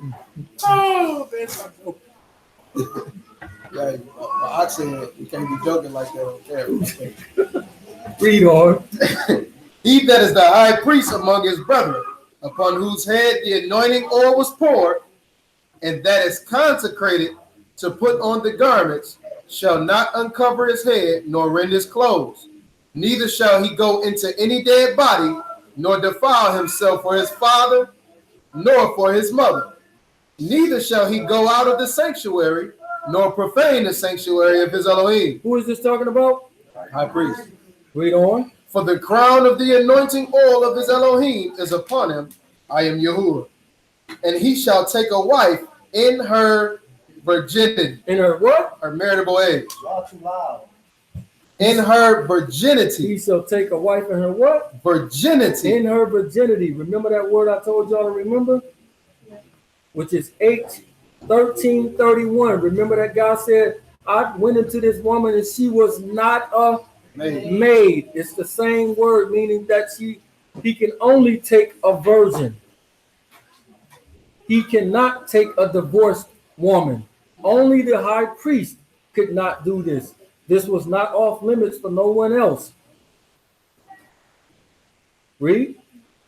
A widow, or a divorced woman, or profane, or a harlot, these shall he not take, but he shall take a virgin of his own people to wife. See that? So the high priest is the one that could not take a woman in this case. Only him. It ain't say this about nobody else, to my knowledge. Let me say that. So no playing around with this. Now, let's see something else. Give me Jeremiah chapter 3.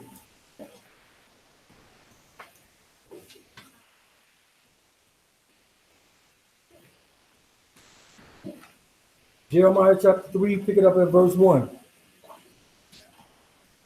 Jeremiah chapter 3 at verse 1. They say, if a man put away his wife, and she go from him, and become another man's, shall he return unto her again? So you got it. He said, put away. It don't say nothing about divorce in this one, right? Read that one more time. They say, if a man put away his wife, and shall go from him, and become another man's, shall he return unto her again? Shall not the land be greatly polluted? But you have played the harlot with many lovers. So y'all say, y'all done did this to me many, many times with many, many people. and he was long suffering with it. Verse 8. Verse 8. And I saw, when for all the causes whereby backsliding Israel commit adultery, I have put her away, and give her a bill of divorce. He did both. Put you away and gave you the bill of divorce. But before this divorce came about, he was long suffering with it. This is why, again, if you got any chance on getting back together, don't even do it in the first place.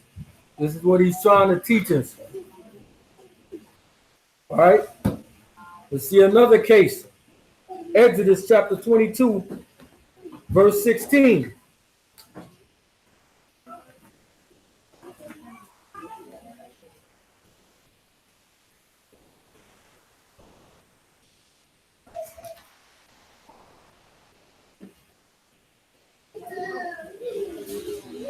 Exodus chapter 22, verse 16. And if a man entice a maid that is not betrothed, That is what? that is not betrothed, So if a man entice a virgin that is not betrothed, read, and lie with her, he shall surely endow her to be his wife. so what is this law here for? Read it again. If a man entice a maid that is not betrothed, and lie with her, he shall surely endow her to be his wife. Why is this here?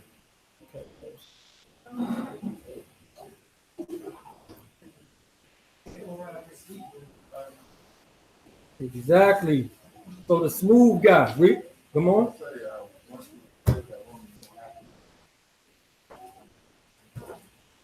Yeah. What'd you say?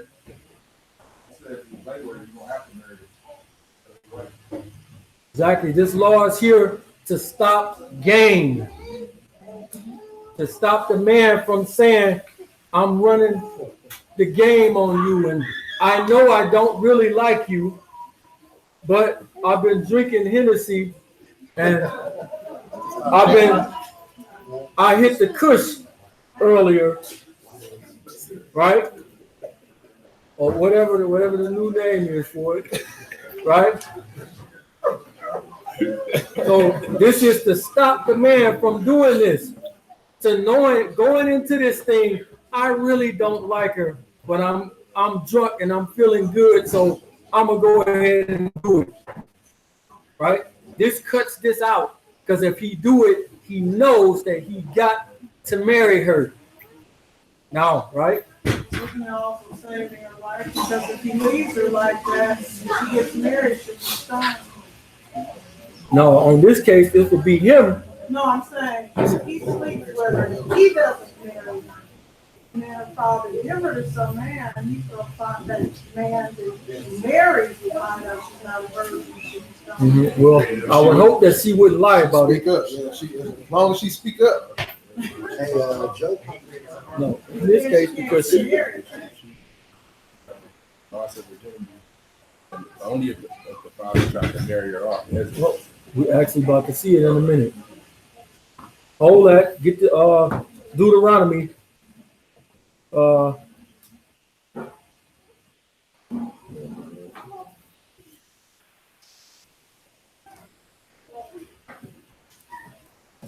Deuteronomy 22, verse 28.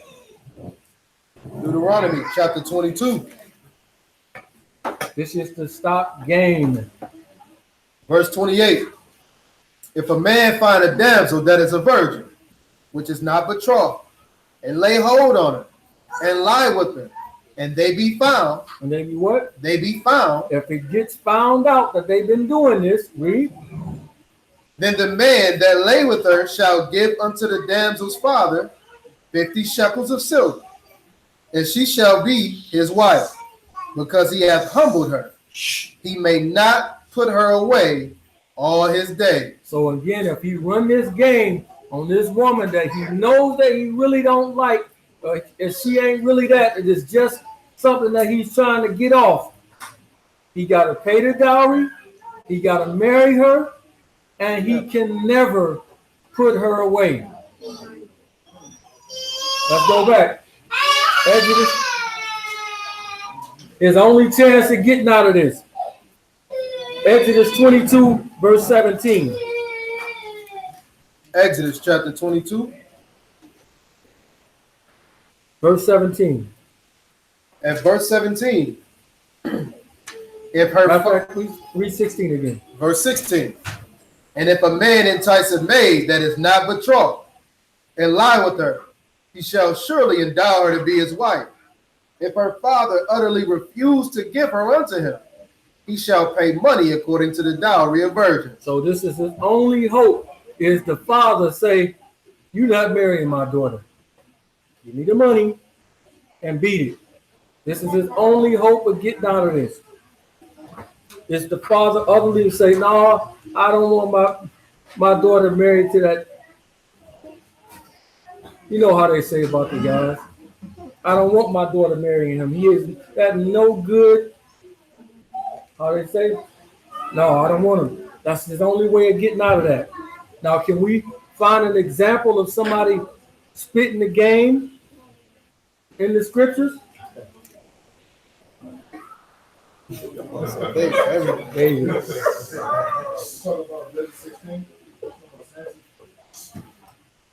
Nope. Who you say?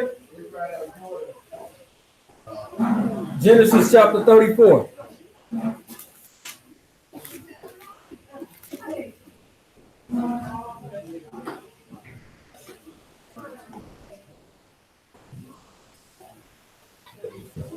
Genesis chapter 34 and verse 1. Go ahead. And Dinah, the daughter of Leah, which she bare unto Jacob, went out to see the daughters of the land. And when Shechem, the son of Hamor, the Hivite prince of the country, saw her. The who? The Hivite prince. What were we not supposed to do with these people? Mary. Read. The Hivite prince of the country saw her. He took her and lay with her and defiled her. Did what? Took her, lay with her, and defiled her. So it says, if a man entice a maid and lie with her, he shall surely endow her to be his wife. This is what he has just done. He has not raped her like a lot of people teach. This is not rape, but he defiled her. Verse 3. And his soul clave to Dinah, the daughter of Jacob. And he loved the damsel and spake kindly unto the damsel. What he did? He speak kindly to the damsel. You know, I'm a prince. I got you. Anything, all expensive. Right. I got you. He spoke kindly. He spit the game, so to speak. This is not a thing of rape. It says, and his soul clave unto Dinah. You ain't never known a person in the world to rape somebody and then speak kindly to him and all of this stuff and be in love with him. So he did not rape her. Verse 2, it says, would that only mean that she's not a virgin anymore? She's not. He lay with her. The virginity is out of the. I was going to say, but a lot of people think the word defile means something else. But what I've learned is basically that she's no more virgin. He's not done this in order. The order is to go to her father, and but they didn't got in love like a lot of people was doing, and they go up and do it on their own without the way that it's supposed to be done, right? Now she's slept with him. She is no longer a virgin. She is no longer a maid anymore. So she is defiled or unclean in this moment. Plus, it's to this person that she wasn't supposed to be with anyway. He's a Hivite. This is one of the people that we wasn't supposed to interbreed with. Read verse 4. And Shechem spake unto his father Hamor, saying, Get me this damsel to wife. And Jacob heard. That shows you sex ain't marriage too. Exactly. That's what I'm. Read that again. And Shechem spake unto his father Hamor, saying, Get me this damsel to wife. To do what? To wife. I thought if you sleep with him, that's automatically your wife. But he's letting you know, get me the damsel to wife. Because they're not married yet just because they had sex. Read it one more time. And Shechem spake unto his father Hamor, saying, get me this damsel to wife. To do what? To wife. So he already slept with her, but it is not his wife yet. It's your wife when you would get espoused. You're already married. As soon as you say we are espoused, you are married. Then you have to go through with the rest of it. Right?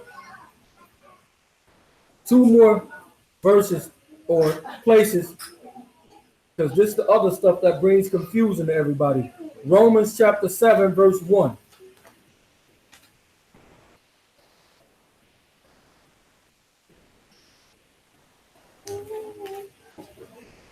Humble, that father is humble her that same way that Deuteronomy 21.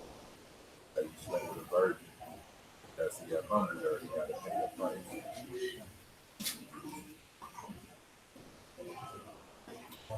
Romans 7 and 1. Romans chapter 7 and verse 1. Know you not, brethren, for I speak to them that know the law, how that the law have dominion over a man as long as he live. For the woman which have an husband is bound. 7 1. Go ahead.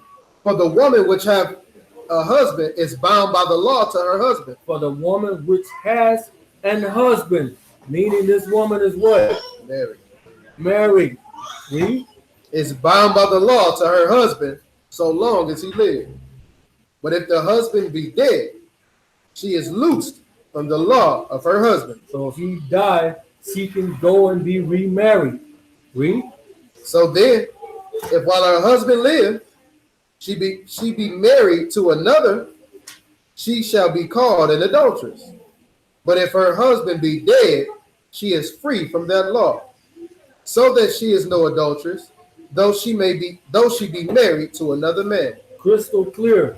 But they twist this verse up. This whole chapter right here completely up. Last place, 1 Corinthians chapter 7.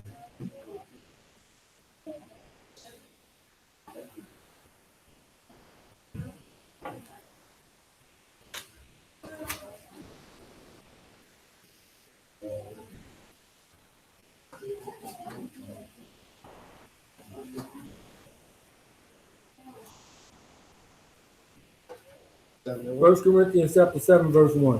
1 Corinthians chapter 7, verse 1. Now concerning the things whereof you wrote unto me, it is good for a man not to touch a woman.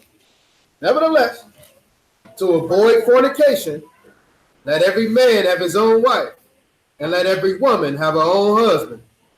Let the husband render unto the wife due benevolence, and likewise also the wife unto the husband. The wife hath not power of her own body, but the husband. And likewise also the husband hath not power over his own body, but the wife. Defraud you not one another, except it be with consent for a time, that you may give yourselves to fasting and prayer, and come together again, that Satan tempt you not for your incontinency. But I speak this by permission and not of commandment. For I would that all men were as myself, but every man has his proper gift of Elohim, one after this manner and another after that. I say therefore to the unmarried and widows, it is good for them if they abide even as I. But if they cannot contain, let them marry. But it is better to marry than to burn. To do what? It is better to marry than to burn. What does this mean right here? Better to marry than to burn.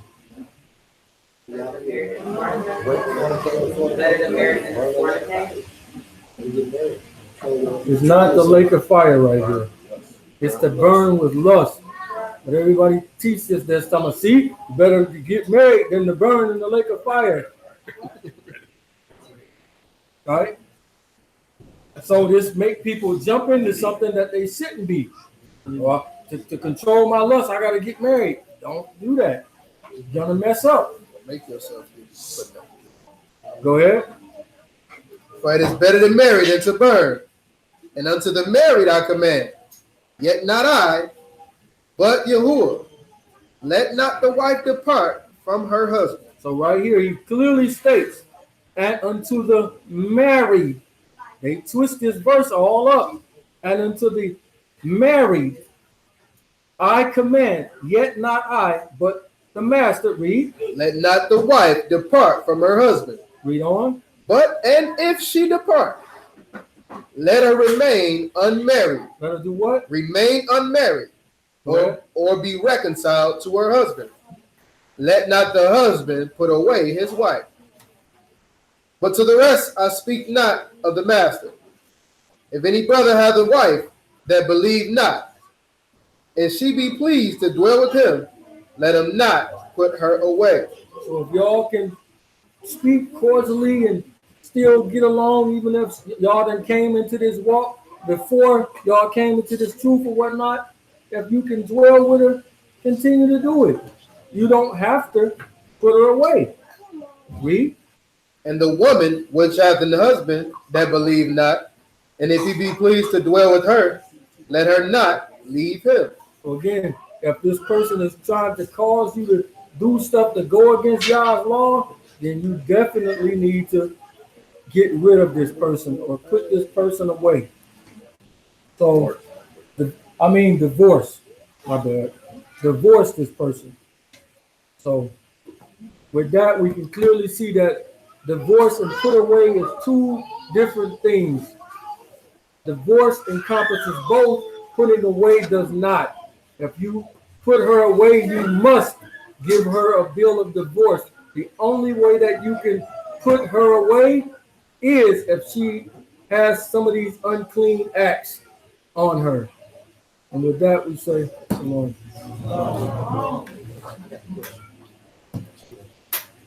You like it? You love it? Do it again. Don't do that one no more. Stop talking about marriage. Keep talking about marriage. Question. So married woman, you go back to the I said, a married woman step outside her husband, she ain't defiled? Yes. Oh, okay, that's one. And then I want you to show me the scripture where the woman can put away, commit and divorce her husband. And, hold on.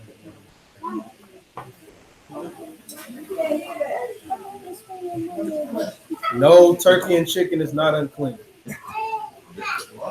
The question was, First one. If a woman If a woman step outside her marriage with another man, and is she defiled?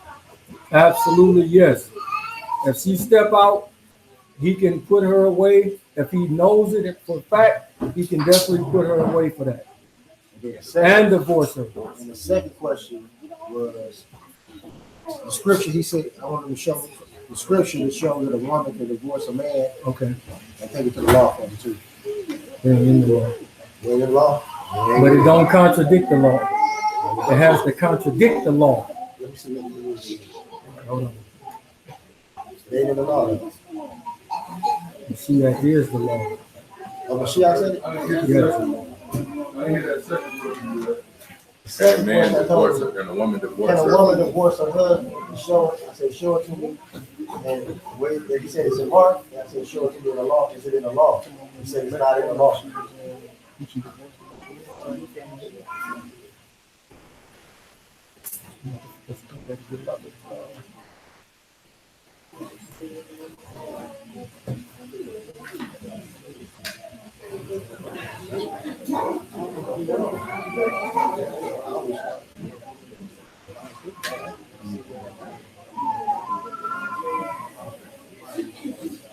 So, again, like the woman is being beat on, right?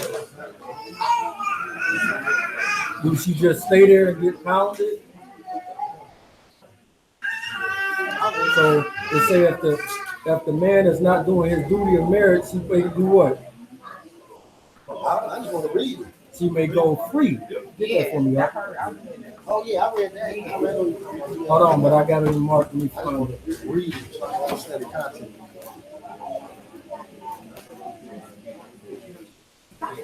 Mark. And then the end of that question was, oh yeah, this is the end of that question. And if a woman divorced her husband, she be married? Can she be married? Can she be with another? That's the question. Yeah. The ties is divorced. They're not together anymore.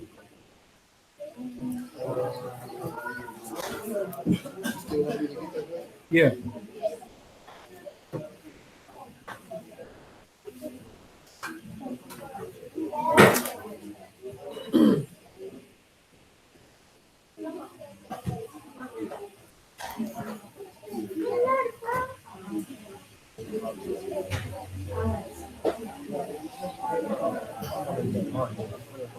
Okay, Mark.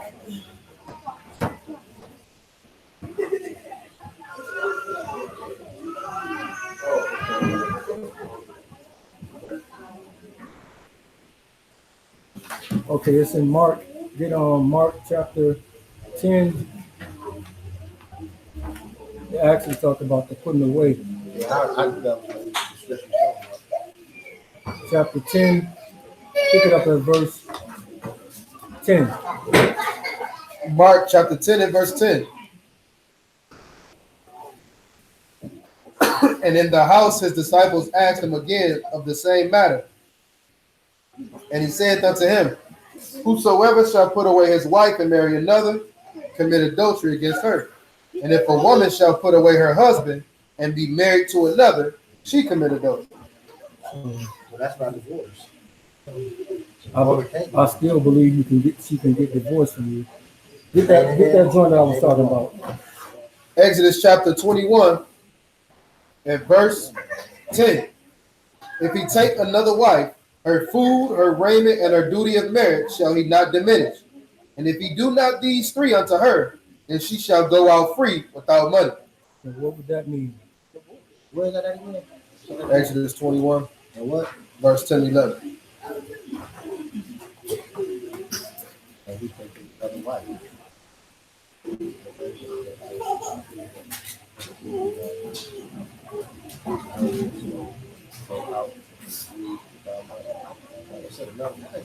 That's a little bit. So if you don't do those things with another, if you don't do those things to her, you're not taking care of what you're supposed to take care of. What is she supposed to do? Even if you don't take another wife. I don't know, because I ain't read that. I don't even go by what I read in the law. I can't put my spin on it. Ain't no spin on it. It's basically if this man is not doing what he's supposed to do, so this woman is supposed to just stay. I never read it when it says she can divorce. If that man ain't doing what he's supposed to do, she can go free. I hear what you're saying, man, but I can read it. Because I always thought that. So for me to believe the opposite side, I gotta read it. Got you. Hold on. What you got? What you looking for?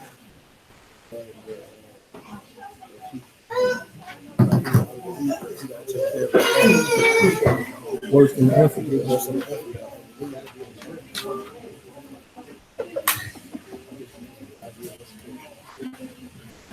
It's like everything else you have.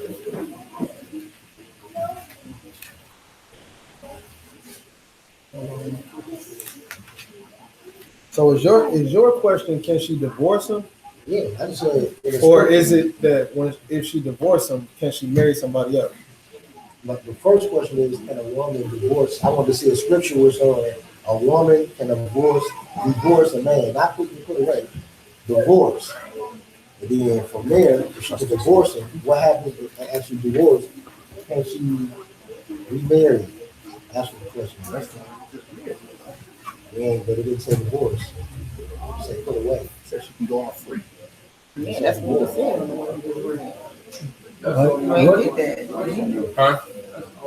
Yeah, that means if you take another wife. But it says if her food, raiment, and duty of marriage. So let's just say in a regular marriage, and he don't provide food, raiment, and duty of marriage.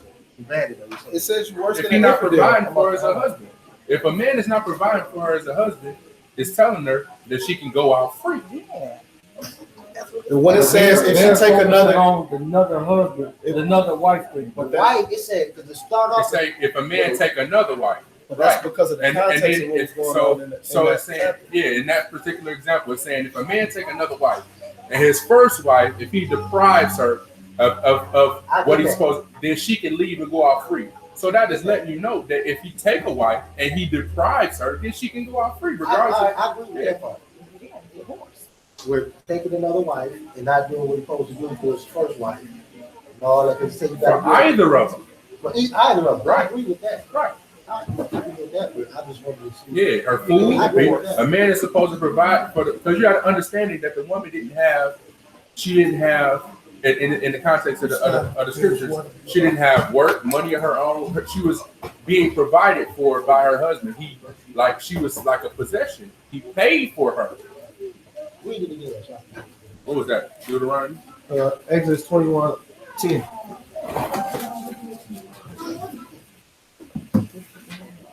Exodus 21:10. It says, and if he have betrothed her unto his son, and he shall deal with her after the manner of daughters, if he take him another wife, if he take him another, her food, her raiment, and her duty of marriage shall he not diminish. And if he do these three unto her, then if she do not these three unto her, then she go out free without money. So the three things, he specifically said the three Food, things. raiment, and duty of marriage.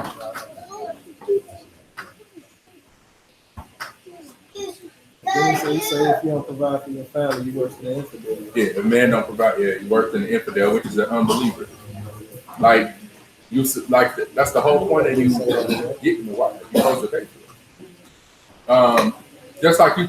But I knew I That's wanted another- I didn't think I was gonna be able to see that divorce. Yeah, but It's not go spelled out. out It's free. not spelled out. Go out free. It's If you get another wife. but it ain't just if you get another wife. So let me ask you this. But Hold on, that's wait. just Let me ask you this. If he gets a wife, right? So the wife that he just got, that's his wife now. If he don't provide for her, then what? Right. He's supposed to Same provide food, raiment, and duty of marriage. Regardless if it's one, if it's three, if it's five. Because I always thought the word like, well, I was taught that is abandoned. Like if you abandoned, Yeah. if you abandoned, that looked like abandonment. Yeah, I mean, yeah. Basically, you ain't being provided for. That's what I thought. I knew what the Martin said there, bro. If you're looking for something like, and when the woman divorced her husband, That's what I'm looking for. The scripture show me Yeah, the woman I mean, can divorce her. Well, this is saying she can leave free. She abandoned. Yeah, if she she's not being, if she they ain't don't being even say a bill of provided. divorce then. No, I don't. It says she can leave free. Yeah. But for any reason other than that, I don't see it. Huh? I didn't see that. Was there any other question? It's some on the chat. It's some on the chat. So the first question was, is turkey and chicken unclean? No, turkey and chicken is not unclean. I'll let you answer that. Go ahead. I already said it. The question was, is turkey and chicken unclean? I thought Trav, he can answer that. They good. Nah, but it's not spelled out in the law as being unclean. I know people would try to use the what is it? What they eat, like they call them predators. Let's go to Leviticus 11. What they call it? That they predators and they ain't predators. Leviticus chapter 11. Let's go there.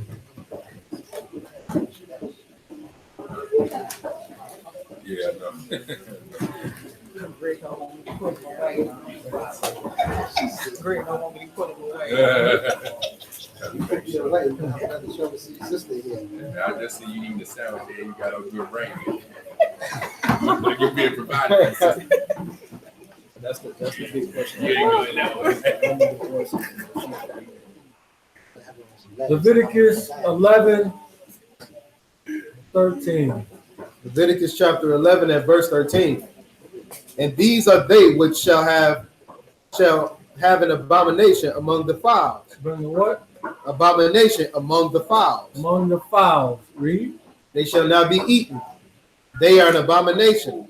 The eagle, the ossifrage, the osprey, the vulture, the kite after his kind, every raven after his kind, and the owl, and the nighthawk, and the cuckoo, and the hawk after his kind, and the little owl, and the cormorant, and the great eagle, and the swan, and the pelican, and the jeer eagle, and the stork, and the heron after her kind, and the lapwing, and the bat.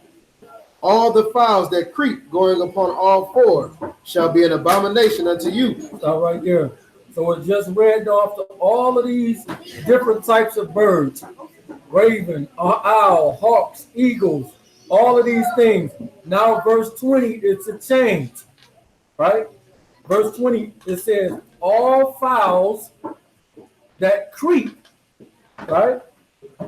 So this is being used. It says, all fowls that creep going upon all fours shall be an abomination unto you. Now, this fowl right here shouldn't be labeled with these other fowls beforehand. Let's read it out of the Hallelujah.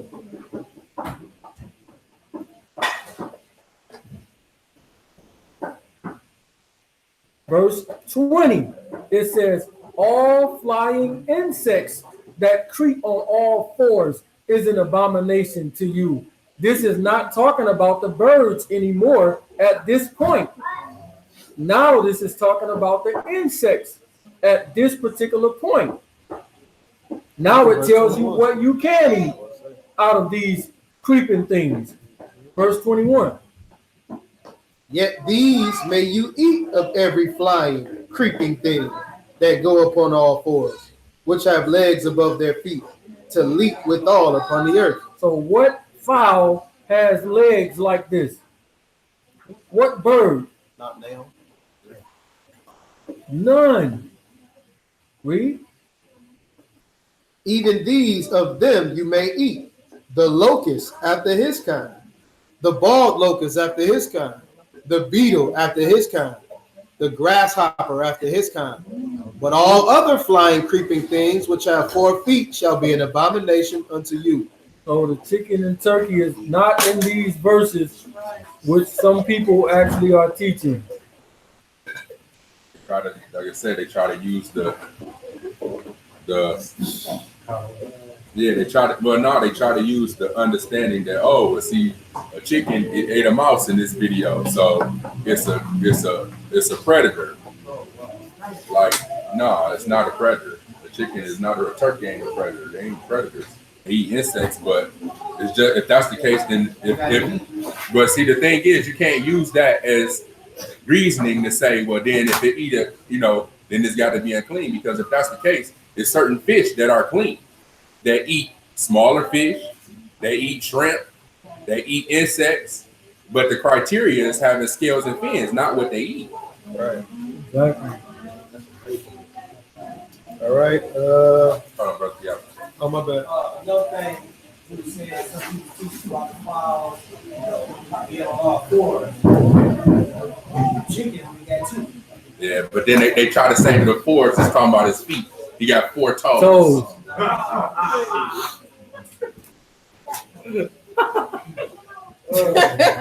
out of control. Go ahead, Doc. As Israelites, is it unlawful for us to buy? Unlawful. Israelites was to buy and sell. Well,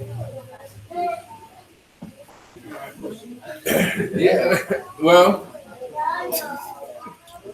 trying to think of scripture.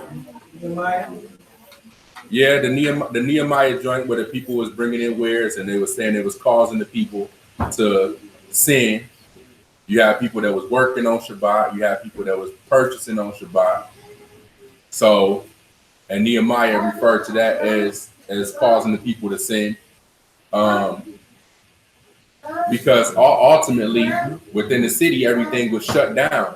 So nobody was working. Nobody should have been working. Nobody should have been selling. Nobody should have been purchasing, And then you also have the Ezekiel joint where it say, when will the new moon be over that we may buy corn, right?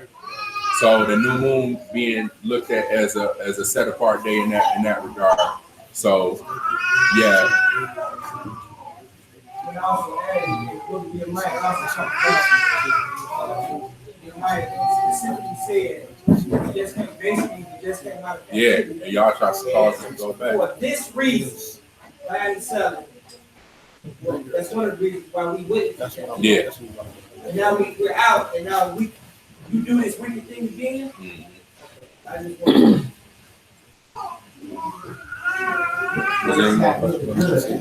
Yeah, we got some more.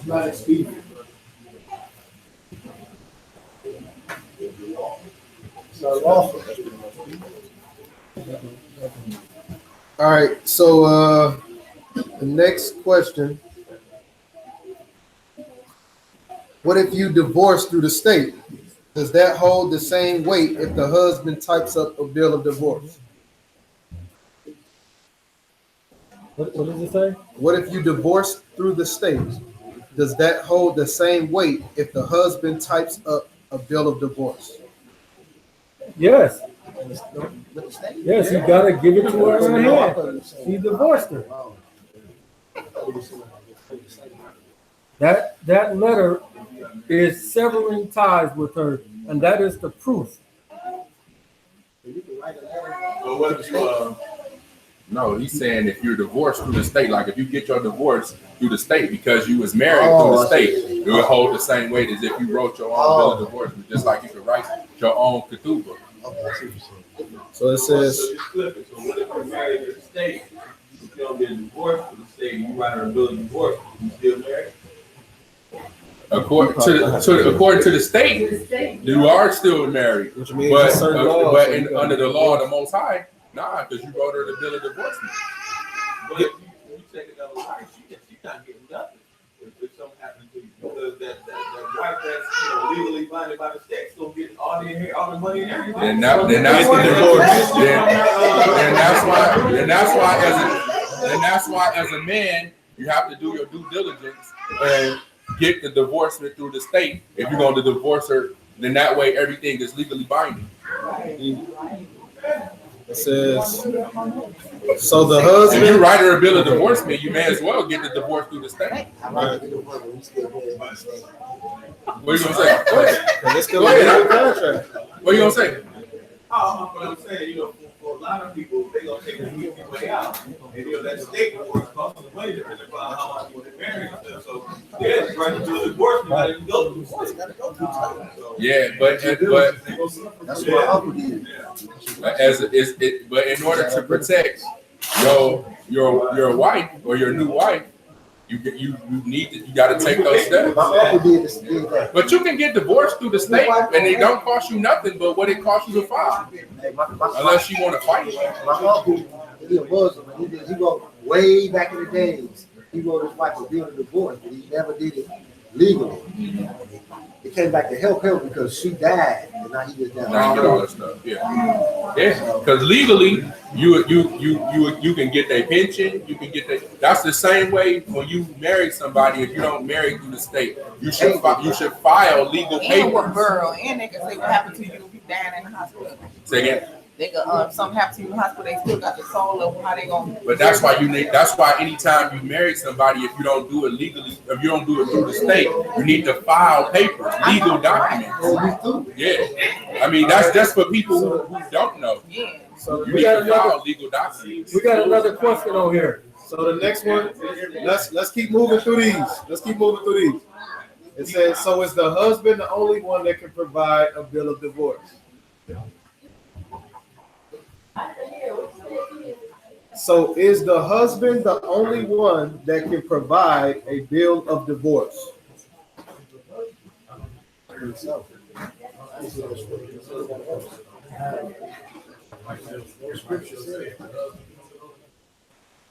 No, she's free.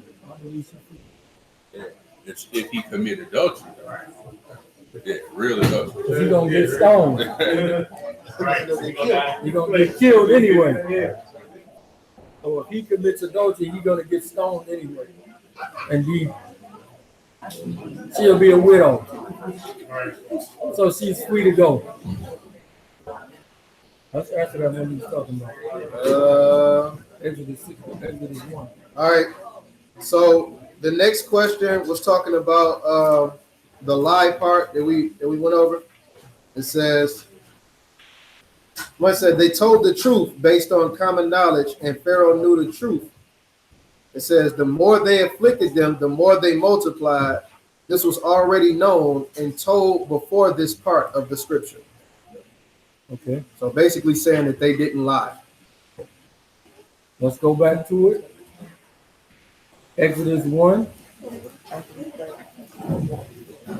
Pick it up at verse 15. Exodus 1 and 15. And the king spake to the Hebrew midwives, of which the name of the one was Siphrah, and the name of the other Puah.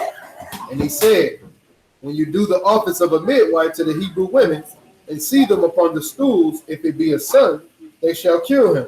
But if it be a daughter, then she shall live. But the midwives feared Elohim. They did what? Feared Elohim. So it's showing you the reason why they're not actually going through with this is because they do what? Feared Elohim. They fear Yah. So the reason why they actually not doing this because they are afraid of Yah and what he is going to do to them. Read on out. Feared Elohim and did not as the king of Egypt commanded them. So the reason that, not because they were actually having babies too fast, the reason they didn't do this is because they was fearing Yah. So it is a lie. But I don't do back and forth, so if you believe otherwise, cool with me.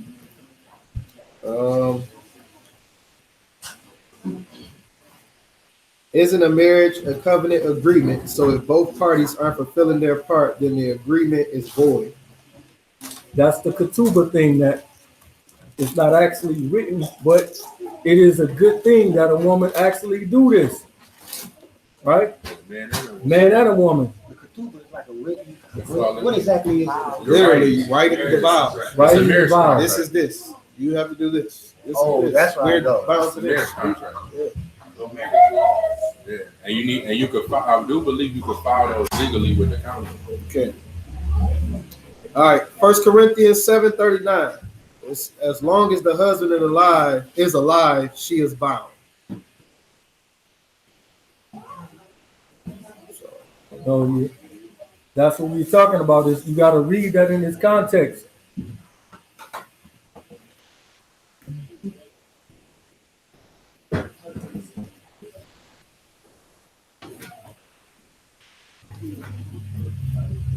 Yeah. 1 Corinthians 7:39.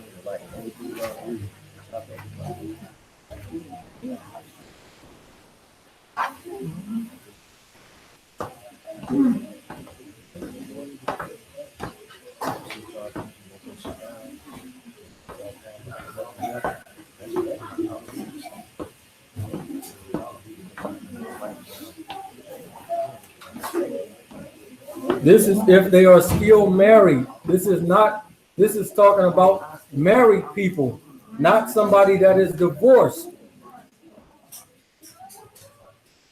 So this is not talking about somebody that's divorced. It's talking about somebody that's actually married cannot go and marry somebody else because she's still married. That word, the word fornication, one of the definitions is idolatry. Is that a reason to divorce? Yes. Fornication is spiritual fornication or physical fornication. Or can you put away for that? Yeah, absolutely. But the whole thing is, why would you just put her away Might as well and divorce not give her the bill of divorce? You're gonna be in danger. Only the hardness of the heart. That's your pride.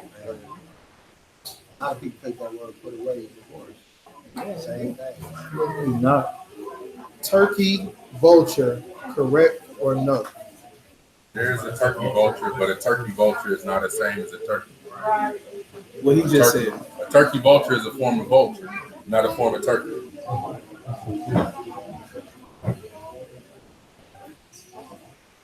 When are we going to stop using the KJV? We've been advocating. No. Today. That boy just threw his through the window. This zero it out. Let's go. Everybody on board? Let's do it. Gotta get in touch Everybody with can't people. handle it yet. Ready to do it right Get in now. touch with the people over at the Hallelujah Scripture. Tell them to hurry up and send them joints. You gotta have that King James to relate to the people. Yeah, Don't know that. we use the King James definitely as a tool for people who first come in, who haven't been dealing with the truth for long, that they can relate to it, because if you come with something else, that's what most people are used to. You come with something else, and then it's like, oh, you're doing something that's not the real Bible. You know what I mean? So we use the KJV for a tool for that purpose. But we also notice every scripture we going into, we use the concordance, we're using the different lexicons, using the different versions to bring clarity. But we use the KJV as a baseline just because it's more relatable. A lot of times that stuff come with understanding. Once you start to understand what you're reading, you'll be able to detect the errors. You know what I'm saying? Yeah, And what you're seeing. Right, something ain't right here. Let me look in this word. Exactly. The one that's called the Scriptures. Yeah, the Scriptures, the Hallelujah Scriptures, the what is it? New Living Translation, or NASB? What's NASB? Is it NASB? I don't know. New American Standard Bible or something like that. But my recommendation is Hallelujah Scriptures and the Scriptures. The Scriptures you can get from Barnes and Noble. The Scriptures you can buy on Amazon. It's called the Script. It's the same people that made the Hallelujah Scriptures. They was all together at one point. So the Scriptures and the Hallelujah Scriptures differ. They near identical. But this is why he says, rightly dividing the word. Meaning you got to actually go in here and look and see, this don't line up with the law. Something is off with this. So I need to look at this. The law clearly states that this woman can go and be another man's wife. But when I read it in Matthew 5, 31, 32, it says that she can't. That's how you got to do that and look and say, wait a minute, that's a contradiction. It's either something wrong with my reading or something is wrong with this scripture. Most of the time you're going to see it's the translation or you're reading it wrong. That's why it says rightly dividing the word. Couple more questions. When will the calendar with all set apart days on it is coming out? Ask and you shall receive. Bam! Bam! Courtesy of Brother Theophilus, he brought the calendar for the whole year. The whole year. But I talked to him already. We're going to try to make a digital copy so people can have it. Next question. So if you contact by email saying you want this, I'll work on doing it. That way we can have a digital copy, and then I can email it to whoever is interested in having it. My big Ak Hezekiah says go to Bible.com to get some of these books that we talking about. Okay. And the last question is, do you all subscribe to the books of Enoch, Jasher, and Jubilee, or Jubilee? Well, actually read them, but we don't teach from them. I have read them, but I don't teach from them. Pretty much consensus. I have a question about 1 Corinthians 7:7. I was wondering why Paul said what he did concerning him, because if I remember correctly, Paul was married. And then he gives this advice, but then he says, for I wish that all men were even as I myself. So where is it that you see that he was married? Didn't it say something about his mother-in-law? Okay. Where You have to bring it out. You have to show us that he was married. Other than that, because it was under my understanding that he's not married. yeah, I Oh, posted okay, maybe I But was mistaken for Peter. Someone's mother-in-law, which I'm not like. it. Not sure. I haven't seen anywhere Paul was married either. But if you do come across the I've scripture, heard people say that and say that his wife probably died or something, but I ain't seen no proof.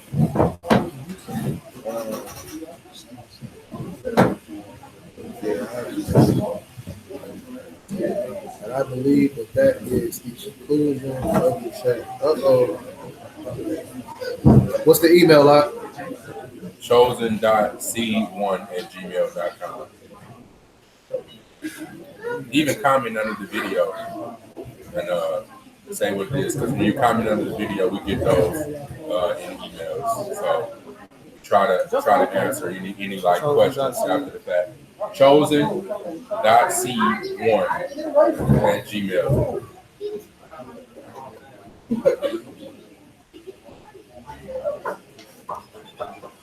It might not let you post it. Sometimes maybe it's websites that don't let you post. All right, y'all, we good? Everybody good? There was a follow-up on a question that I asked a couple of weeks ago. To David. Why David and said what he did about the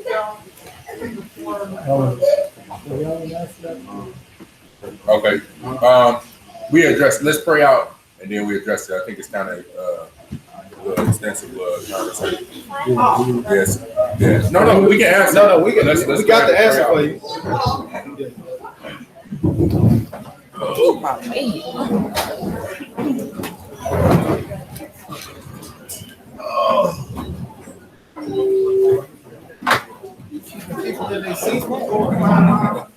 What?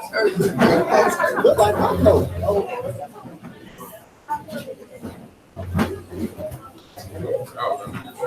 Look like my coat.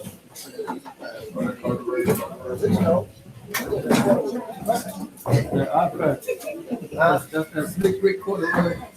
iPad. Hey, well.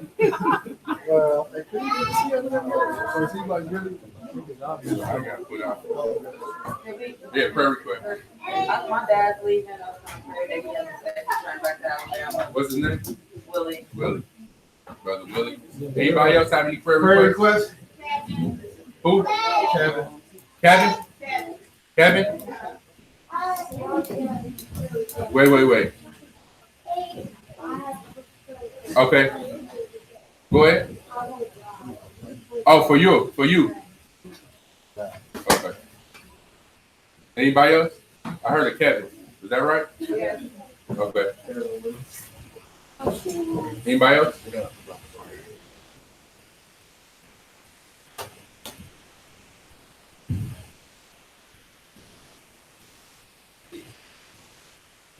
Father, Yahweh, we stand before you, Father, with one heart, Father, with one mind, on one accord, Father, asking that you would look upon us, Father, and remove anything that is unlike you, Father. Cleanse us and make us whole, creating us a new heart, Father.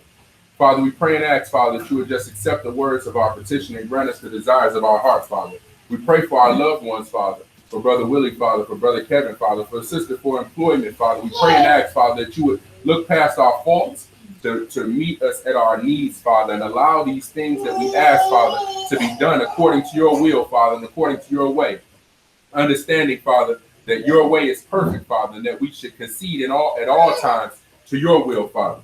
Father, we pray and ask for just safe journeys, Father. Whatever it is that is the need, Father. Father, we pray that you would grant it, Father. Allow us safe travel, Father, as we move throughout the highway, Father. Father, we pray and ask that you would just continue to mend relationships, Father. Continue to help us grow and grow together, Father, as family, Father, as brothers, as sisters, as husbands, as wives, as fathers, as mothers, and as children, Father. We pray and ask, Father, that you would continue to order our steps and lead us down that straight and narrow path into all righteousness, Father. Father, we thank you for the word that went forth today, Father. We thank you for understanding, Father. Your word says that if any desire wisdom, let him ask of it, Father. We pray and we give thanks for that wisdom right now, Father. We pray and ask that you would just continue to impart wisdom upon each and every person according to your word, Father, as you see fit. This and all these things, Father, we pray and we give thanks. But Shem Yehovah, Bekaya Hoshua Hamashiach, Baruwaka Kodesh, so be it. Aminu Shabbat Shemaim. Ikadosh. Shenka. Tabo. Malkutka. Yease. Ratzonka. Bare. Kasher. Nasha. Bashemaim. Tain Lanu. Hayom. Likin. Hikanu. Usla. Lanu. Eight. Ashmatenu. Kasher. Sukin. Anaknu. Lasher. Ashmu, Lanu, Wa'al, Tabinu, Lede, Masa, Ki, In, Hasalanu, Min, Ra, Ki, Laka, Hamam Laka, Waha Gibora, Waha Tifare, Lome, Ulami. So be it. Hallelujah. It's gotta be mine, though. Hallelujah. Salvation, honor and power.